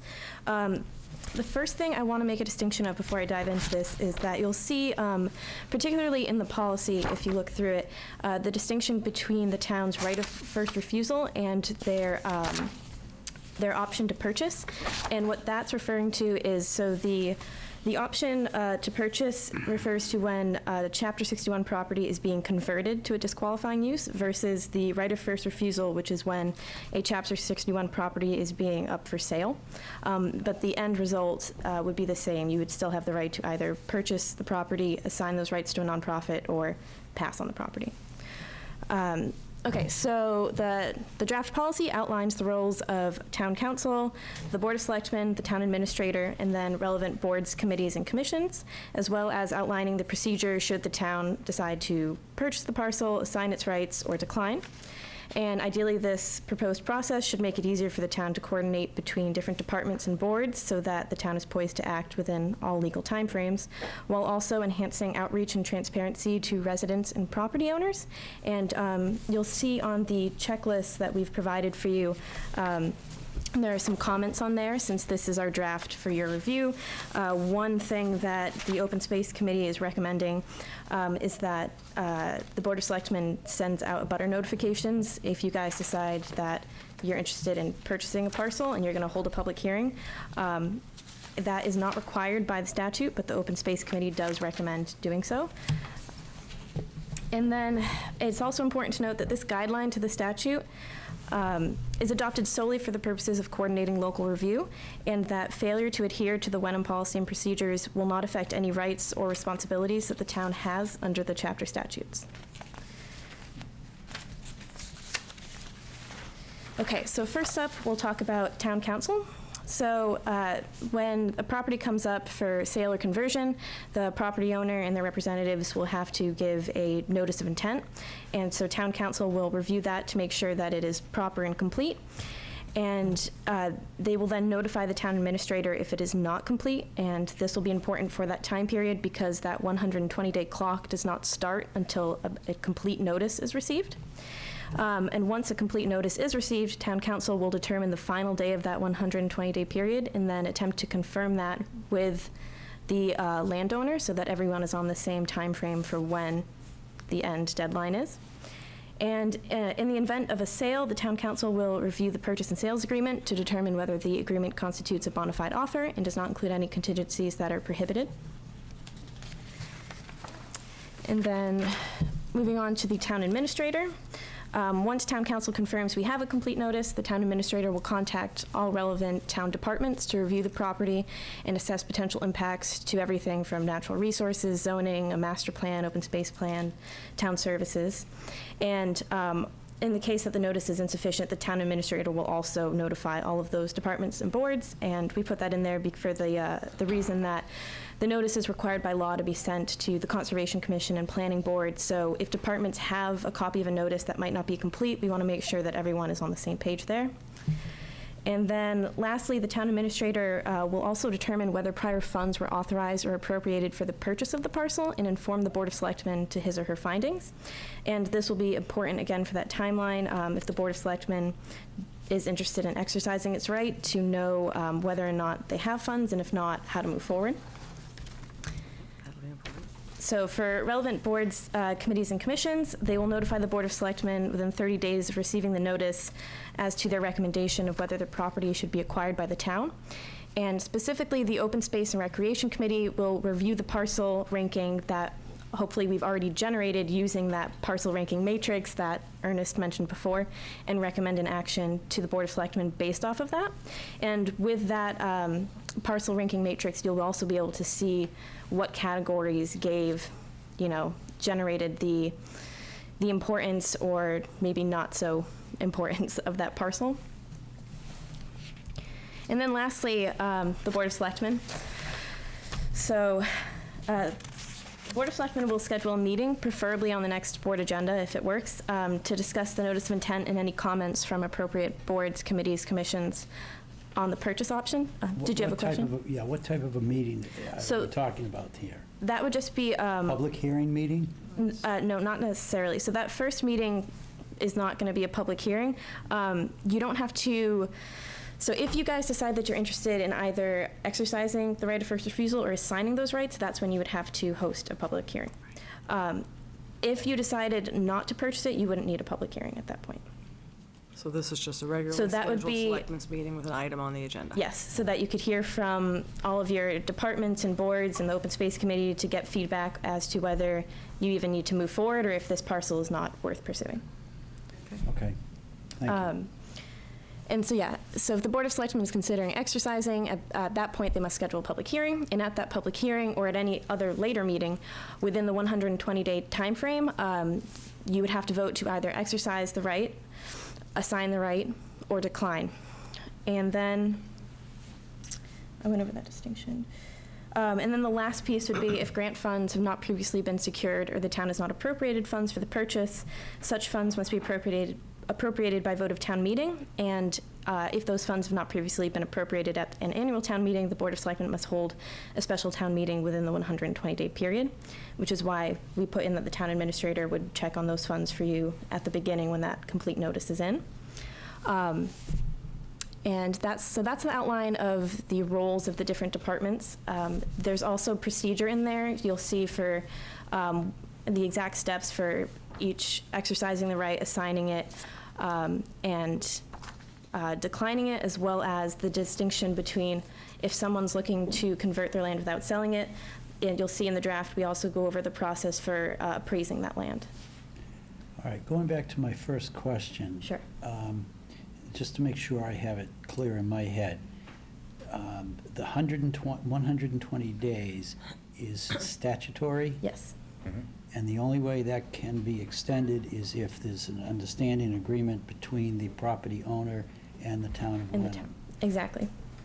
Okay. Which is why, besides coming together and working on a parcel with the open space, the parcel ranking matrix with the Open Space Committee, the Open Space Committee has also discussed reaching out to Chapter 61 owners and building relationships with them before their land To would give you potentially come experience out. from what happened with what is now the Pines property, essentially this board had to drop everything else it was doing and focus on that 100% for that period of time. Yeah. In order to try to meet the deadlines and execute a decent hearing with the public, et cetera, et cetera. And what could we do? What are the options? And so forth. And the pressure was quite demanding, and that's why I asked the question. So Yeah. if that's the only option, then that's the only option. Yeah. Thank you.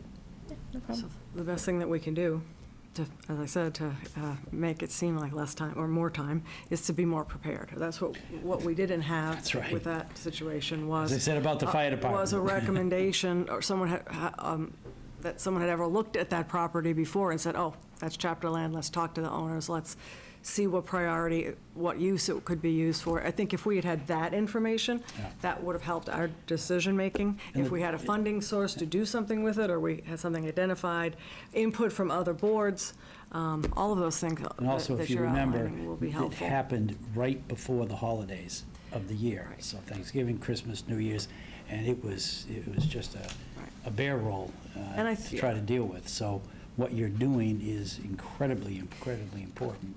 And, I want to encourage you to make sure that this board is actively involved in all your steps and process and decision-making and thoughts. Yeah. So you would like us to review this and send any comments to you? Yes, if you have And any comments or by- edits, yeah. Better when we have deadlines. By 10 o'clock tonight? Let's see. We got. No, because I'm imagining you have some kind of timeline. So, Yeah, so the Open Space Committee is scheduled to meet in May and June, May 20th and then June 10th, I believe. So if you send any comments, edits, concerns to me before those dates, the Open Space Committee could then review them. You said May 20th and June? And June 10th. Great, thank you. Presumably, we need to send comments to John Petron, who would then forward them to. Yeah. Yeah.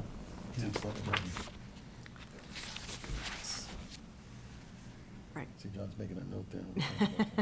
Yeah, I just woke up.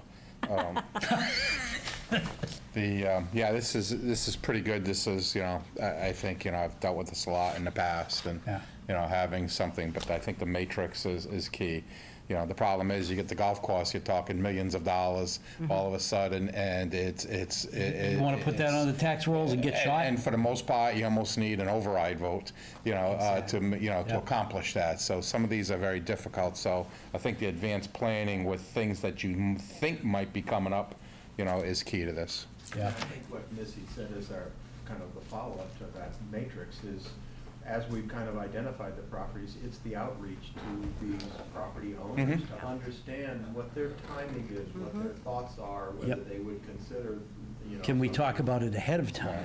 Absolutely. And that's a very delicate conversation. What Ipswich had indicated to us that they had done in some instances to get in touch with people rather than be surprised. Approximately, how many, because I know about how many there are, but how many properties have you identified as going on your list? How many are in chapter? Yes. How many are in chapter, and how many do you intend to put on the list? So right now, the initial run through the matrix was just going to be every parcel that is in chapter. So you're intending to include all of them? Include all of them, yes. And And there are then from there, there's about 17, I believe, if I pull out my matrix. Sounds right. Okay. I think that's about right. Just 13. shy. 13. Yes. 13 not including Maple Woods. But Now, are there So we've already had that one. other properties, non-Chapter 61, that ought to be on that list? yes, so if you take a look at this map, so all of the reddish colored cross Yes. is chapter land. Yeah.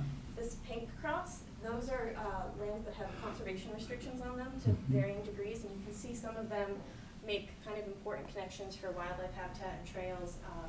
So those, I think, after the committee looks at chapter land, that would kind of be the next step, is to look at land that kind of serves an important purpose, either connection or for important resources or development. Yeah, because if they're privately owned, you know, if you're not proactive, Yeah. you'll never know until after it's done.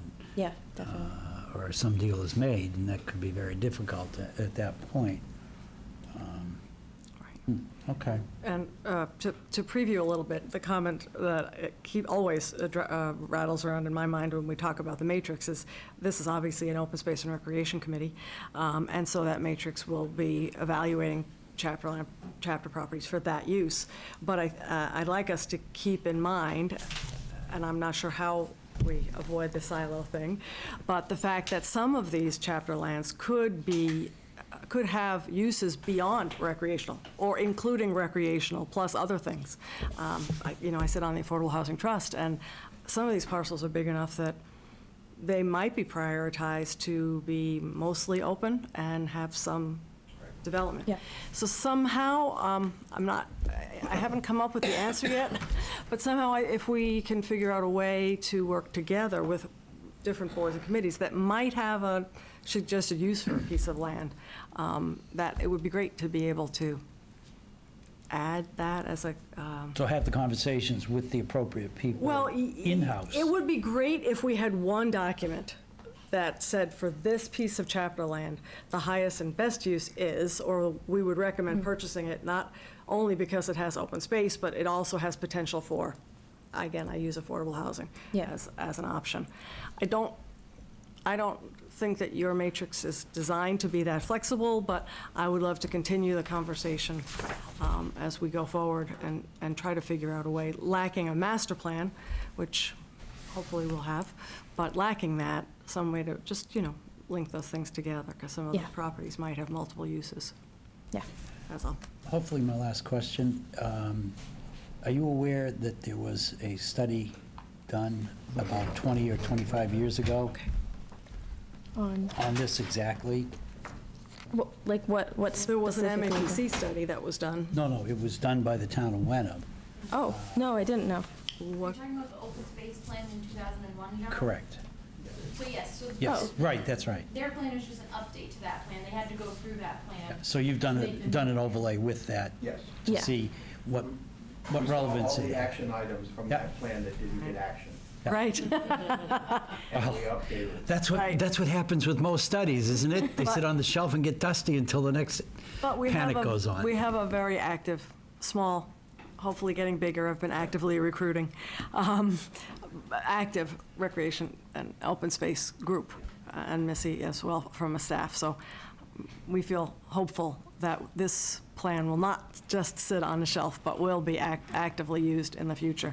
It can't. Honestly, it's one of the top 3 in my agenda, and has been for 12 years, over 12 years now. And it was really at the top until I realized how important affordable housing is, because without affordable housing control, all your efforts are going to go to naught.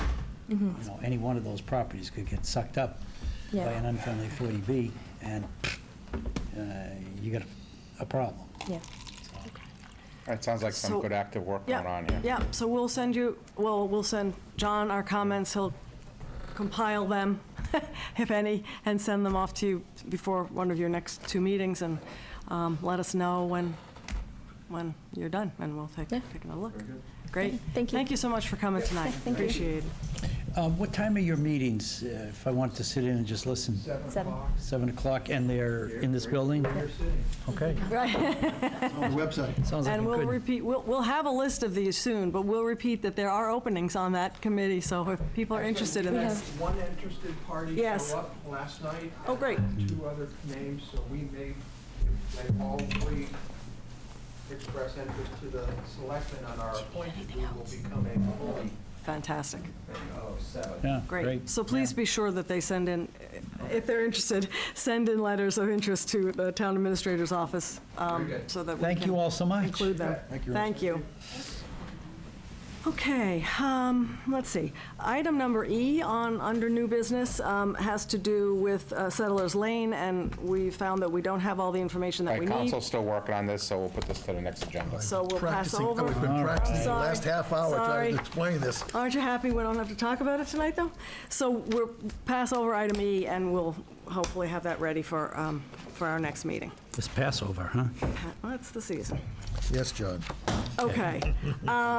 F, discussion and potential approval of proposed changes to the Board of Selectmen policy regarding appointing residents to boards and committees. This is my agenda item. I will just very briefly, as the hour gets late, it's getting to be that time of year where we make appointments, and in looking at the appointment process that we had, a few things have changed, and a few things have proven to possibly be able to be streamlined. First of all, I'll just summarize the things that I think are changes. With Nikki's help, we now, or we will shortly, have the ability for 3 ways for someone to provide us a letter of interest. Certainly mailing a letter or emailing something, but there's also going to be a board or committee appointment request form on the website. So someone who is interested in serving on a board or committee can actually go onto the website, fill out the form on the website, have it sent directly to Town Hall, and actually have it populate a spreadsheet. So that will once that's up and active, that will streamline things. We also, so we have added some ways of providing letters of interest. We're trying to streamline the process a little bit, so and not intimidate people from too much scrutiny.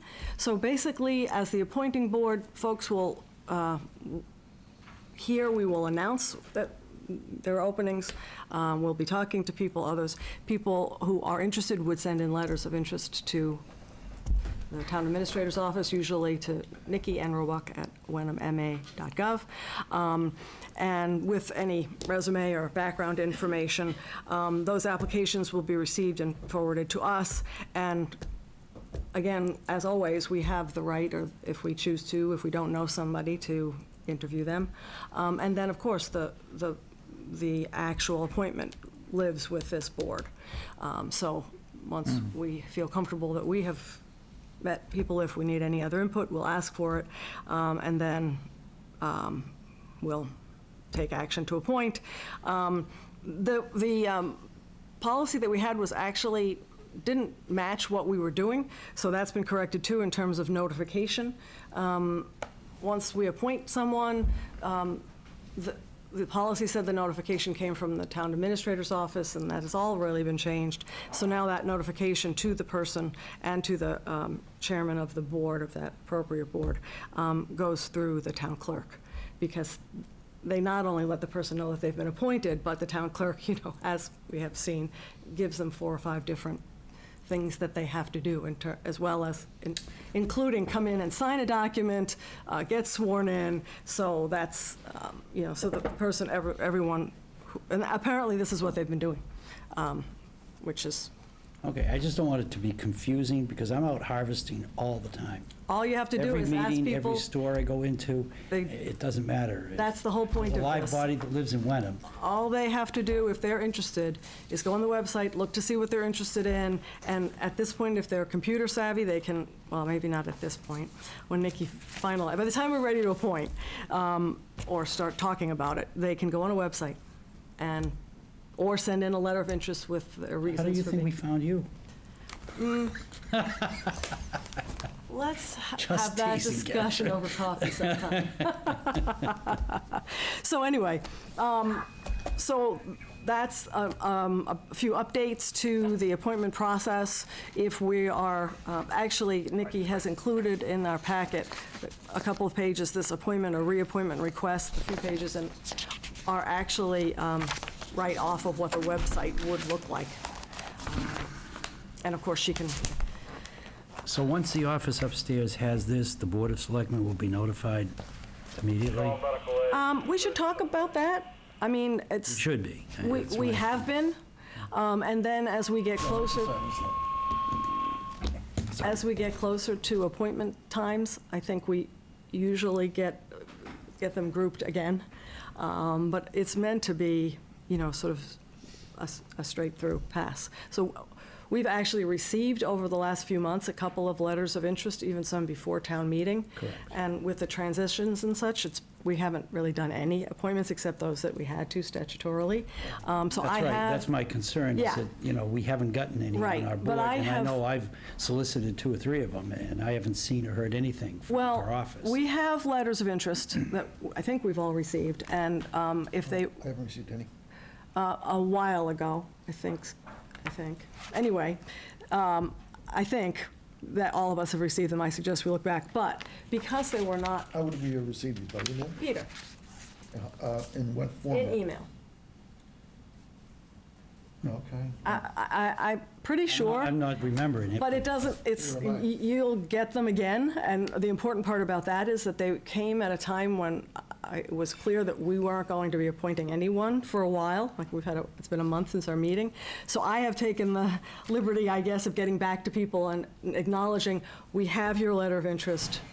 We will be, thinking about it and making appointments, but there's a little time I don't want to see a lapse. delay, because that's what I've found, having been frustrating Right. people, is a delay.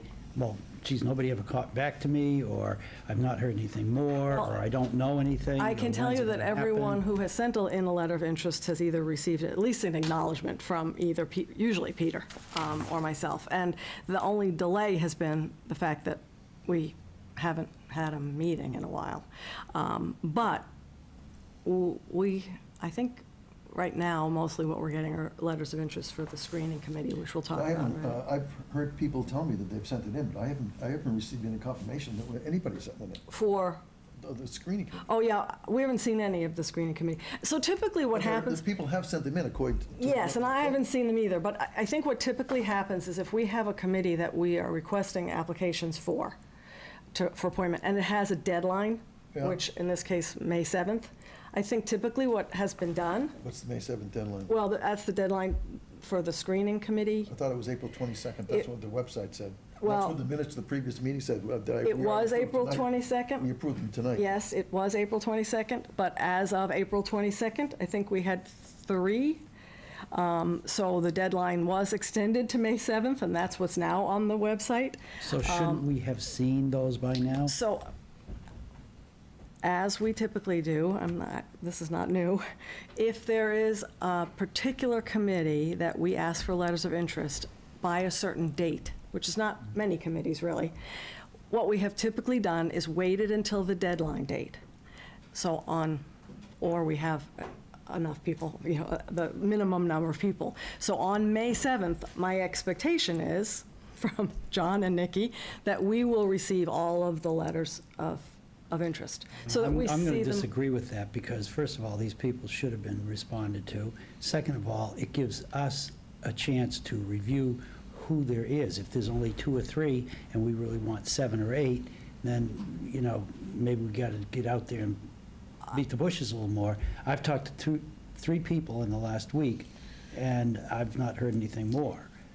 So about that I group don't, specifically. I don't know how many we have right now. And I think we all need to be just a little conscious right now of the fact that there are a lot of moving parts, and that the intention is to have everybody have the same information, at least on the screening committee, for the screening committee, and have time to interview, meet whoever we want before we appoint a screening committee. Is the May 7th deadline the only applying to the screening committee? Yes. Okay. So this is, I think we're confusing screening committee and a policy here. Yes. Right. So, so what, is being proposed here is a policy in general on how to do it. The screening committee, which is an immediate one-time issue, we'll check and see. It was 3 applicants when we only had 3. I think it was decided to carry it till May 7th because you wanted 7. Yeah, Right. So we'll carry that. I'll work on Thursday with Catherine to see what we get you the screening committee piece. So I think what's on the table now sounds like is a policy in general on your normal yearly appointments. Right. I'm glad you On separated how to handle yearly Yes. appointments. So Thank the you for screening committee clarifying will separate, and I'll get those to you on Thursday on the Right. preliminaries. And then when May 7th comes, we'll put it all together. So Catherine and I can work and see what we can find. As you're aware, we got another problem this week of, of communicating, We're testing you which this we're week, doing. John. Yeah. Exactly. As I So- said to so poor to- John, I said, geez, you came in and everybody left. What happened? So to John's Scared point, him. this is meant, the discussion around this agenda item is meant to be a general policy, separate from an ad hoc committee that we may want here or there. But in general, the boards and committees that we are responsible for appointing. This is meant to be the, So when would this policy go into effect if we approved it? as soon as we approve it. And You I just said a minute ago, the website isn't already, well, it's, people might have already sent in letters of interest for other committees other than the screening committee. Correct. And so that we'd have to get back to them and say, well, no, I'm sorry. no, it's not the only way. So it's just an additional way. So there are now 3 ways that people can send in Well, letters of let me, interest. I'm not making myself clear. Okay. The letter of interest, I told people, just, send in one sentence. I'm interested in being on such and such a committee. My name is so-and-so, and the reason why, blah, blah, blah. This requires a lot more information than I've told people they need to supply. And if the policy goes into effect immediately, then the existing letters of interest, other than the screening May committee, are not meet deficient. the, yeah. Well, Are deficient. one of the reasons for having this. I like nothing wrong with the policy. No, I'm saying one of the reasons for showing you this is that I believe that this can be tailored. So, and I think the intention is to add another option. So I don't know that we are requiring all of these things from everyone who's applying.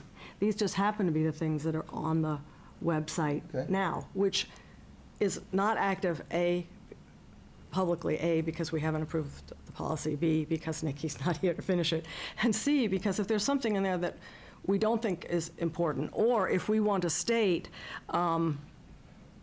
it says should provide a letter of interest in one of the following ways, and this is only one of them. Yeah. So it doesn't discount the I'm interested in something.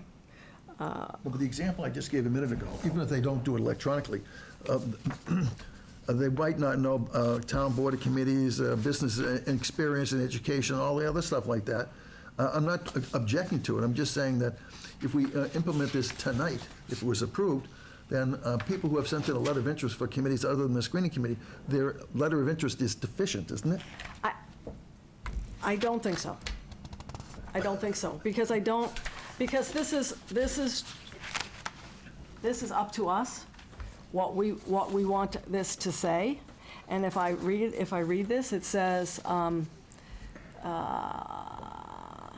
see, you are welcome to attach a letter of interest. This does not have to, A, be part of the policy, and it can be amended to just say email address, first name, last name, address, best phone number. Yeah. So if we want to be consistent in what we're asking for across the board, whether it's a letter or an email or accept things that we've already gotten, then we just modify the form online. I'm not objecting to anything in here. I'm just, there's a timing issue, that's all. Right. Well, how about, let me finish, John. Go ahead. I got this.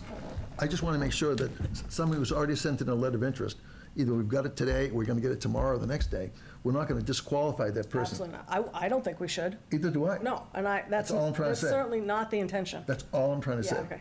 Not the intention at all. Someone else can say, well, gee, it'd be nice if you filled in a couple more blanks or something like that. That's fine, as long as we're not saying, well, the person sent in, I'm making my point. Right, absolutely. We don't want I to think- disqualify anybody during this No. transitional period. No, absolutely not. Okay. So we can And- vote to make this effective today, but all prior receipts of letter of interest will not have the same criteria. Well, are valid. Are accepted as valid, yes. I mean, Because, we do, even now, we get a variety, we say to people, just send in your interest. And sometimes we get a one-sentence thing. Correct. And sometimes we You get get a a half a resume page. and Yeah. a half a page. So there's not really any consistency now. And if they show interest Right. by saying that they're interested, then that's kind of enough for us Good, that's all- to get that's them all. on the list. Yeah. And if we have further questions, any of us, about No problem. them, I then got we it. have the right to, Because I'm call telling them. people, that, what should I say, Jack? Just, I'm interested. Well, I It's such think- and such a committee, and why, Yeah. well, I don't know, lived in That's- town for 49 years, and I've done nothing, I just feel like it. Well, Or you and- tell them, just go to the website, there's a form they can fill out if they Except wish. it's A not lot of up people there. like, but it Yes, will be. it will be. So, and a lot of people like to fill out forms, some would rather send in a resume. So you're accepting either. This is just stating, the procedure. Well, So I the just- forms, She answered my question by Yeah. saying Every- affirmatively, we're not going to Yes. disqualify No. anybody who's. No. And we do, I think, other than the screening committee, we do probably have a handful of people of letters of interest that have been around for a little while that just simply say, I'm interested in this committee. And hopefully they've done a then little it's work. up to and you to understand- interview and them that's and, up- Right. The make a process- determination. I just, I Catherine think- answered my question. Yeah. I don't want to see anybody disqualified. No, because, no, I don't, Because they didn't. that was certainly never, I don't think anybody's intention. The whole point of this is to try to encourage more people, even if they just write, I'm interested in this, at least we have a conversation with them, and maybe we can get them interested in something else. Just to close this loop, I would like to know right away who these other applicants are and what committees they're interested in, so that So we'll put that together, again, maybe next week sometime, because, Nikki has that, she's not available right now. So as soon as I can, we'll put that together, and we'll work on appointments since it's upcoming. Yeah. because it takes a So- lot of wooing sometimes to get somebody Exactly. to So finally agree. we'll work with Nikki on that. If Catherine and I can find it, in the meantime, we'll put that together. But that'll probably be a next week project. We'll put that together. I think right now the concentration is the policy procedure. And if you approve that, I think we can move forward, and I'll work with you guys on, how to put it together. And just so that you know, Nikki and I have been working on a spreadsheet of open positions, so that she could just add to that, the number of people who have applied, and then So we'll work at supply it. We that. all hate appointment season. Yeah, and it's a little early. I mean, we do have some Right. early applications, but it's a little bit early, but we need to get But started we've on it also now. had open positions for many months. Yes, and I don't know about you, and but need to I've get been those filled. actively recruiting and Yeah. not getting huge numbers, but Yeah. still working on it. Oh, it's a I'm slow surprised we have process. so few people who have nothing to do with the policy, who have applied to, apparently applied to be in this screening committee for the new town administrator. I think part of I it- thought we would have a dozen. Well, we may have a dozen by now. I think part of it was, again, a transition and a sort of it came just before town meeting. Okay. And I think people didn't really know about it. Okay. Now it's on the website. Nikki's made a flyer, the flyer's on the website. So to be clear, I don't think we have a dozen, so get Well, out no, there, not a and dozen. get a few people. But hopefully and we see. have maybe I talked closer to three 7. people this past week. Okay. Yeah. I didn't talked know, to I didn't ask one if they today. sent anything in, but I Yeah. said, Said he please sent it in. do. All right. Yeah. So we'll put So that we'll together put- next week, and we'll have that available too. So, back to this. Of all the committees, that's the most important one. Well, it is, and To know how many we have. Sure. I want that to occur. yeah. So I'll make the motion, and if we have any further discussion, that's fine. The motion is that the Board of Selectmen approve the proposed revision to its appointment process for boards and commissions. And do we want to say anything about all? Doesn't exclude prior. Does not exclude any prior. It doesn't, You've already answered the It question, doesn't. as long as. and I think as long as John understands that, we're good, because he's We'll the work one who's at it. going to have them. So that's the. In 5 months from now, You'll be when it's the up on the policeman. website, we all know it. You'll be the We'll policeman. fill it out. Right, right. Right And- now, we'll accept anything you sent us. Right, right. On the back of a napkin? You know, Well, it's, as I said, it starts a conversation, if nothing else, even if the person ends up not being interested. Further discussion on this? it needed to be seconded, I don't know. Oh, I'm sorry. I'll second it. Thank you. Further discussion? If not, all in favor? Aye. Aye. And John has his marching orders. We won't go, we probably won't advertise, obviously, that there's something that they can do online until they can actually do something online. So I have a suggestion for all of us. There's two types of appointments we're making. Some is a routine, like all the police officers, all the firemen people, you know, I mean, it goes on and on and on and on. So maybe we can divide these up, and because we have to get some of these by certain dates, like June 1, I don't know whether it's, maybe we can work on the routine ones. Sure. And that, because the police know, and the firemen people know, I don't know who else. But Employee appointments are one thing, and then the committee volunteers are another. Yeah, We so it's a usually former- start, yeah. It's the former that, let's get them out of the way earlier rather than later. Yeah, and we usually do try to start with those because they're. Well, I remember sitting here one night, I mean, Well, reading the names. you know, Yeah, and yeah. So trying to as soon as. Mumble some of them, but that, you know. Yeah, that's right, we gotta practice those names. 17, some Okay. of the Eastern European ones, I don't know. Or as listed. As listed, yeah. That's a great I motion. always feel like As people listed. would like to see. Okay, so. I'll remember that, John. That's a good Moving one. right along here. It's getting so late, I can't even see the agenda items.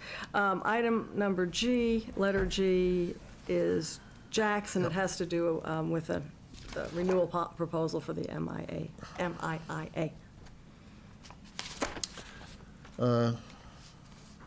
Okay. I'll just read the motion for, I move the Board of Selectmen accept Massachusetts Interlocal Insurance Association's property and casualty and workers' compensation renewal rate proposal of 1% for fiscal 2020. I hear a I'll second. second your motion. We couldn't get it down to 0.5%. I was going to say, that seems like a pretty reasonable increase to me. John, if you don't think it is, No, let us know. it's, you know, it never goes down, let's put it No. that way, so. All in further Very discussion? anti-gravity. No. Yeah, All in so. favor? Aye. Aye. I think that's good, because I think there's a little There's timeliness only to two that. insurance companies out there, and Maya does a great job, you know, with it as part of the MMA, so. Yeah, we've accessed Maya's help in the past. Yeah. We got our money's worth out of the policy, I'll tell you that. Yeah, Okay. sometimes you get a little bit more, you can make a phone call on that side with Maya versus the other side. Okay. Issues. So the next one is also administrative. I'll make it pretty quick. It's similar. So the Affordable Housing Trust, as you know, has a recently approved action plan. I've put some pages in your book so that you can see what, just to remind you, I didn't copy the entire action plan. But one of the initiatives that's in the plan is to inventory and maintain relevant documents on all affordable units in Wenham to ensure effective monitoring. What do you mean, those units that are in place? That exist. Okay. There are 17 units that are in private developments, and of course, we know a lot more. It wasn't it's a priority initiative. It wasn't the first one on the trust list. However, there have been a couple of issues recently with some of the affordable housing units that already exist that we have found we don't know where the documentation is or who's the monitoring agent. So I've been charged by the trust to talk to folks and see what we could do. And with Margaret's help, the trust has agreed that we would like to, I guess actually hire is probably the right person, the right way to say it, or to, what's the word I'm trying to say, contract with someone to do just a project in which they. So this is out, we're not having Margaret and Well, Margaret is Jackie and restrained. whoever. Everyone in town, well, Margaret would be a likely person, and we went to her first with this as a project to understand what that would be, but she's constrained in the number of hours that she can work because she's retired. And so she doesn't have, yeah, I know. So she didn't have enough time in her in her week or day to take on an extra project. But Jackie has suggested that we often have interns. Yes. And that she would work From with, the she college or and wherever, high Margaret school. would work with us to find an intern, a paid intern, because those are the good ones, to take care of, to help us with this project. And because the trust cannot spend any money independently, the trust discussed this and is making the recommendation, and I'll make the motion. I move that the Board of Selectmen approve the Affordable Housing Trust recommendation to spend an amount not to exceed $3,000 for town or other staff to complete a documented inventory of affordable housing in Wenham. I'll second that with a suggestion. We also considered, in addition to an intern, the senior tax write-off program, and then we just expand that to veterans. Yes. And so Yes, and good point. You know, this is something that, you know, I think we should offer it first to the seniors and the veterans under the, I think it's $1,500 right now, something like that. That's right. I think it's quite likely to be able to be a combination. Some of it is a little technical and might require some training or expertise, but there's some of it that's literally To the extent we can give clerical. it to the Sure. veterans and the seniors Yep. who are looking for it, and that I think we should try to accommodate them. I will bring that back to the trust at our next meeting. Further discussion about that expenditure? Nope. Okay, all in favor? Aye. Aye. Okay. Well, we're getting there. So I guess I have a short update on the town administrator search, which, independent of us, is, except maybe Nikki, is moving along. The ad for the position was placed on April 11th in all of the appropriate places, and the deadline is the middle of May. I believe there have already been applications received, and I know that MRI, as they do, has also been doing some recruiting. They will begin to prepare, they are beginning to prepare that candidate profile. We should be expecting, the three of us should be expecting a phone call from someone from MRI, I would say in the next week or so, because they're going to be looking for our input on, again, this candidate profile that lists the qualifications and attributes that we will, part of the group that will input for that profile. So they're going to call us. Important for the public, and again, it's on the website, MRI, again, independently, is going to hold 3 public forums in May. They are all on Monday, May 6th. So anyone in the public is invited to attend any one of these forums to give input on what they'd like to see in our next town administrator. We don't have our citizens group yet. We don't. Aren't we putting the cart before the horse? Well, no, so remember how this process works. No, this is what we decided in the beginning. Right. We put together a profile of what we want. At the same time, we're getting candidates. Then we put both of those things in front of the screening committee, which are not likely to be meeting until June, is what I've been told.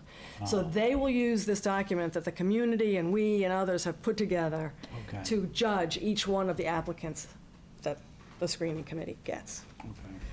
So those are on May 6th. I'd like a suggestion for the MRI.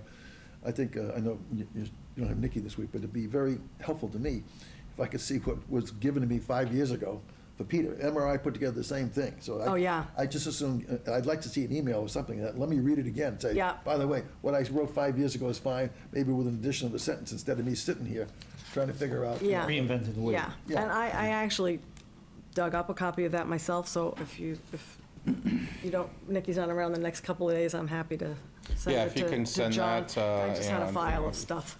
Right, otherwise I'll have to poke around. Yeah, so. don't bother, because I've Okay. already If poked you've in got it, my if you own can send files, that and out. I'm pretty sure it's Good. the right I've one. been decluttering, so I'm sure I threw that. Well, that's how I actually found it, was decluttering. So if you can send it around, otherwise, when they call me up and say, look, I read the thing, it's 4 pages, you ordered it 5 years ago, you've already got a copy of it now, and that plus, I'd add these 2 things, and whatever, something like that. I think you'll find, because I just found it, as I said in Reddit, that a lot of it is the same, and there may be a few additional things. And there may be a few things that have fallen off, because we did have a different situation. You had a different situation, at that that's time. right. But anyway, just to announce that. That's right. That's So very true. those 3 input forums at 10 o'clock in the morning at the Wenham Council on Aging, 12:30 at the library and 7 p.m. at the library. The intent, of course, is to capture as many people This is as on the town website, possible. too, right? This is on the town website.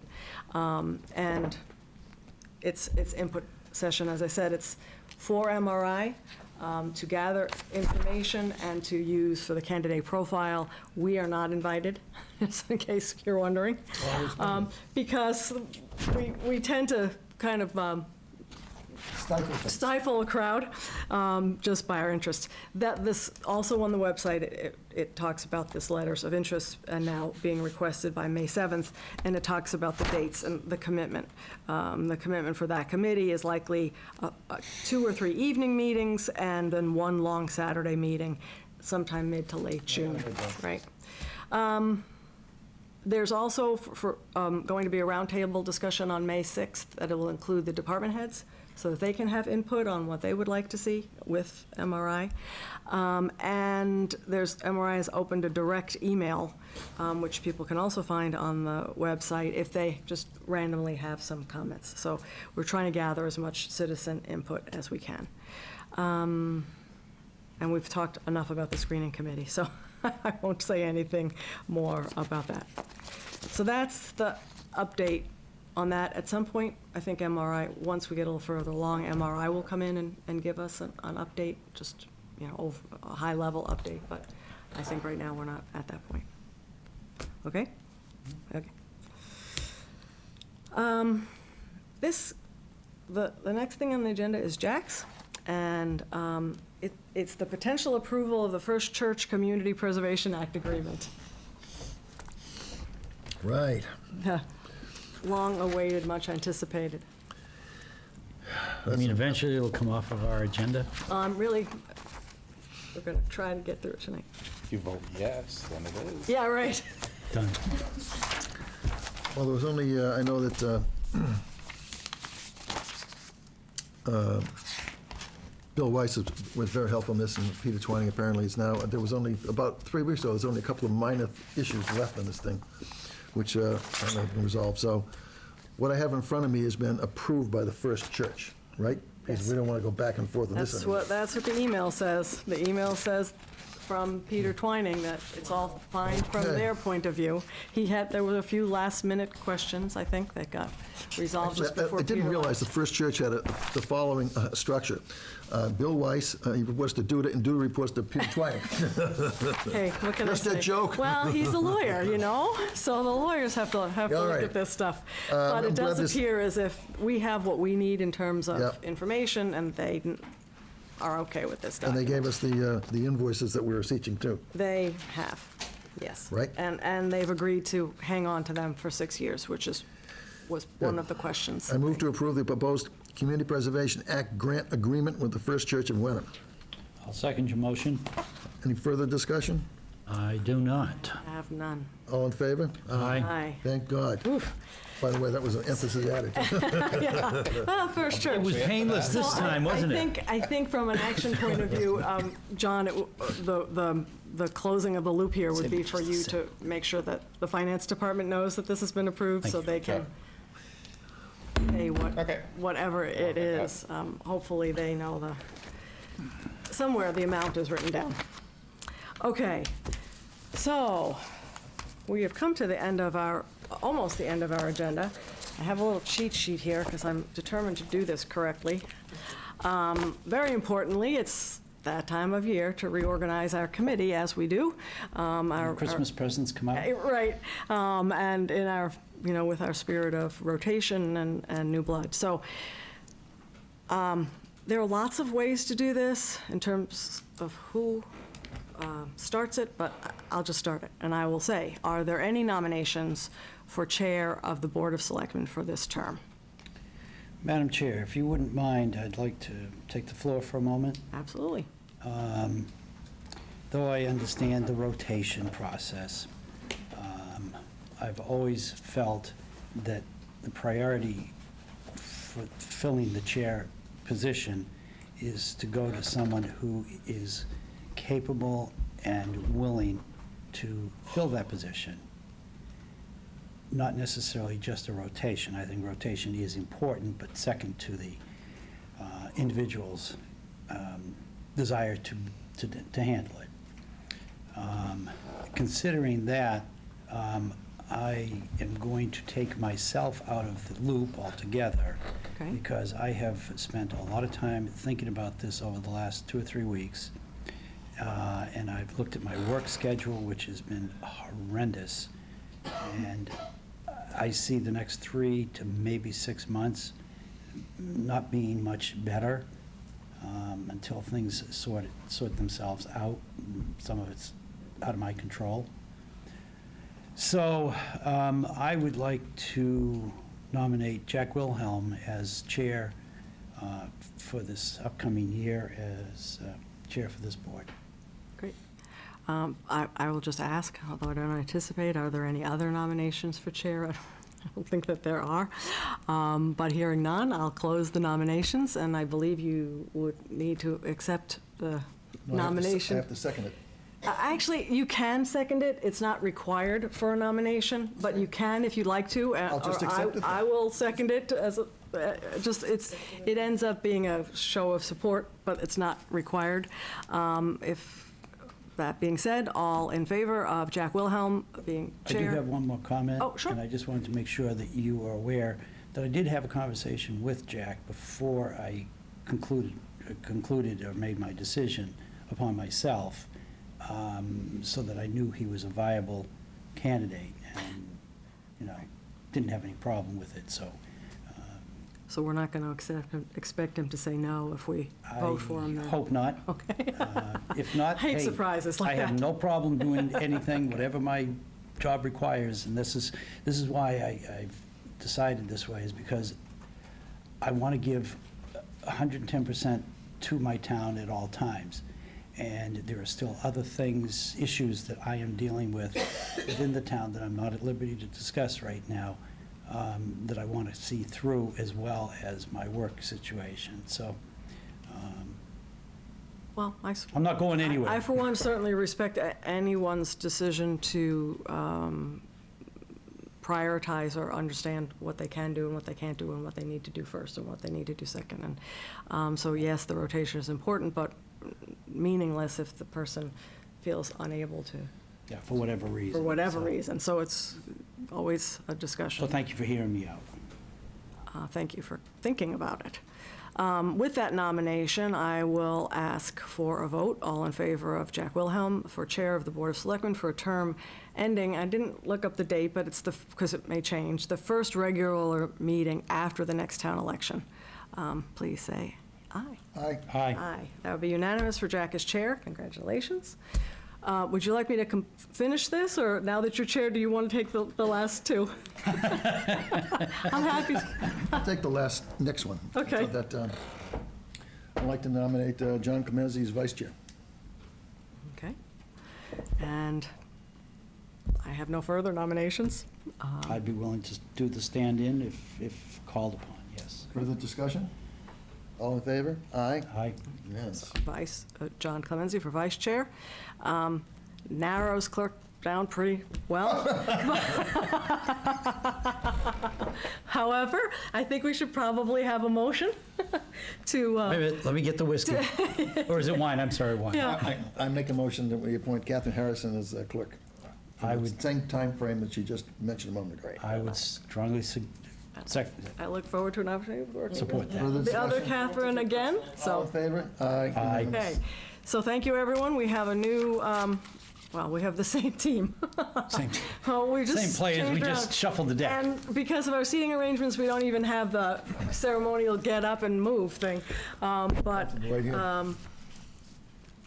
I will, I guess, say that it's been my pleasure and honor to chair this committee for the second time in this last year. And I know that it's going to take all of us working together under Jack's leadership to get through the many things that we have to Yeah. get through in the next year. And that was the other part to it, is I know this is going to be a very challenging year It's going to with be a challenging year. 2 transitions just in the town administrator position, and then many other things that are Yeah, actually, sitting in the wings. if looking back in the last 6 years, I think the next year could be the most challenging of the 6 years I've had. I would say mostly because of the budget, because the same issues we had this year are going to surface next year. And that, in addition to finding the right permanent replacement for the, you know, you can always make a mistake doing that, and that even though we might all unanimously agree upon somebody, so that, so I'm concerned about that, and I think we need to work on this budget, not the numbers. We already know about what it's going to be, but, you know, we don't have to get the last dollar down. We already know we're going to have a huge problem trying to fit in the school's request and our request. What are we going to do about that? I think there was and the options aren't immediately obvious. Yes, that's true. And so that I think that we need to work a little more closely with the new school leadership, if there is new school leadership, to find out, so we don't have the same situation that occurred at the town meeting where we spent an hour and 45 minutes on something that ended up not changing anything. Right. Anyway. Well, there will be a new interim superintendent, hopefully in the next month or so, for a year. And then, so that, most likely, there will be an interim superintendent dealing with this budget. The school committee has reorganized their committee as well, and as far as I know, David Polito is still the chair. I haven't forgotten her first name, Gertz is the vice chair. So, you're right, we'll have to open lines, I agree, we'll have to open lines of communication. I don't know how to go, necessarily how to go about it, but it's not just the finance committee, a meeting with, you know, this is because this Board of Selectmen gets to choose how we're going to capture the spending requests on the warrant. And that, Well, I follow what you're saying, Jack, and I really want to add to that, you know, my mind is never closed to any option. We've been through tough times before from a town budget point of view, and I remember asking the department heads, I would like to see a 5% and a 10% cut, is how bad it got. But much of the time, it's always been driven by the schools, and I think we need to take a leadership position in approaching the schools and the school committee and the town of Hamilton, that we cannot, the only thing this town of Wenham can do is reduce services. I mean, we're not flush with money everywhere, and we're not adding all kinds of added expenses that can be chopped out. And the 800-pound gorilla in the room is the schools, and they just do not want to understand there's a finite amount of money available in people's pocketbooks. it's going to take a lot of work for a lot of different committees. Hamilton FinCom, Wenham FinCom, the schools, Hamilton Selectmen, Wenham, I mean, you know, this is not something you can craft in 3 weeks at the end of the process. And so well, thank you for your confidence in the vote. Thank you. I appreciate that. Thank you. Thank you for taking over. We'll move forward. And you're the chair now, so you should. My favorite motion. I move that we adjourn. So that we could do that. Second that. I will second that motion. All in favor? Chairman Wilhelm. So we are adjourned.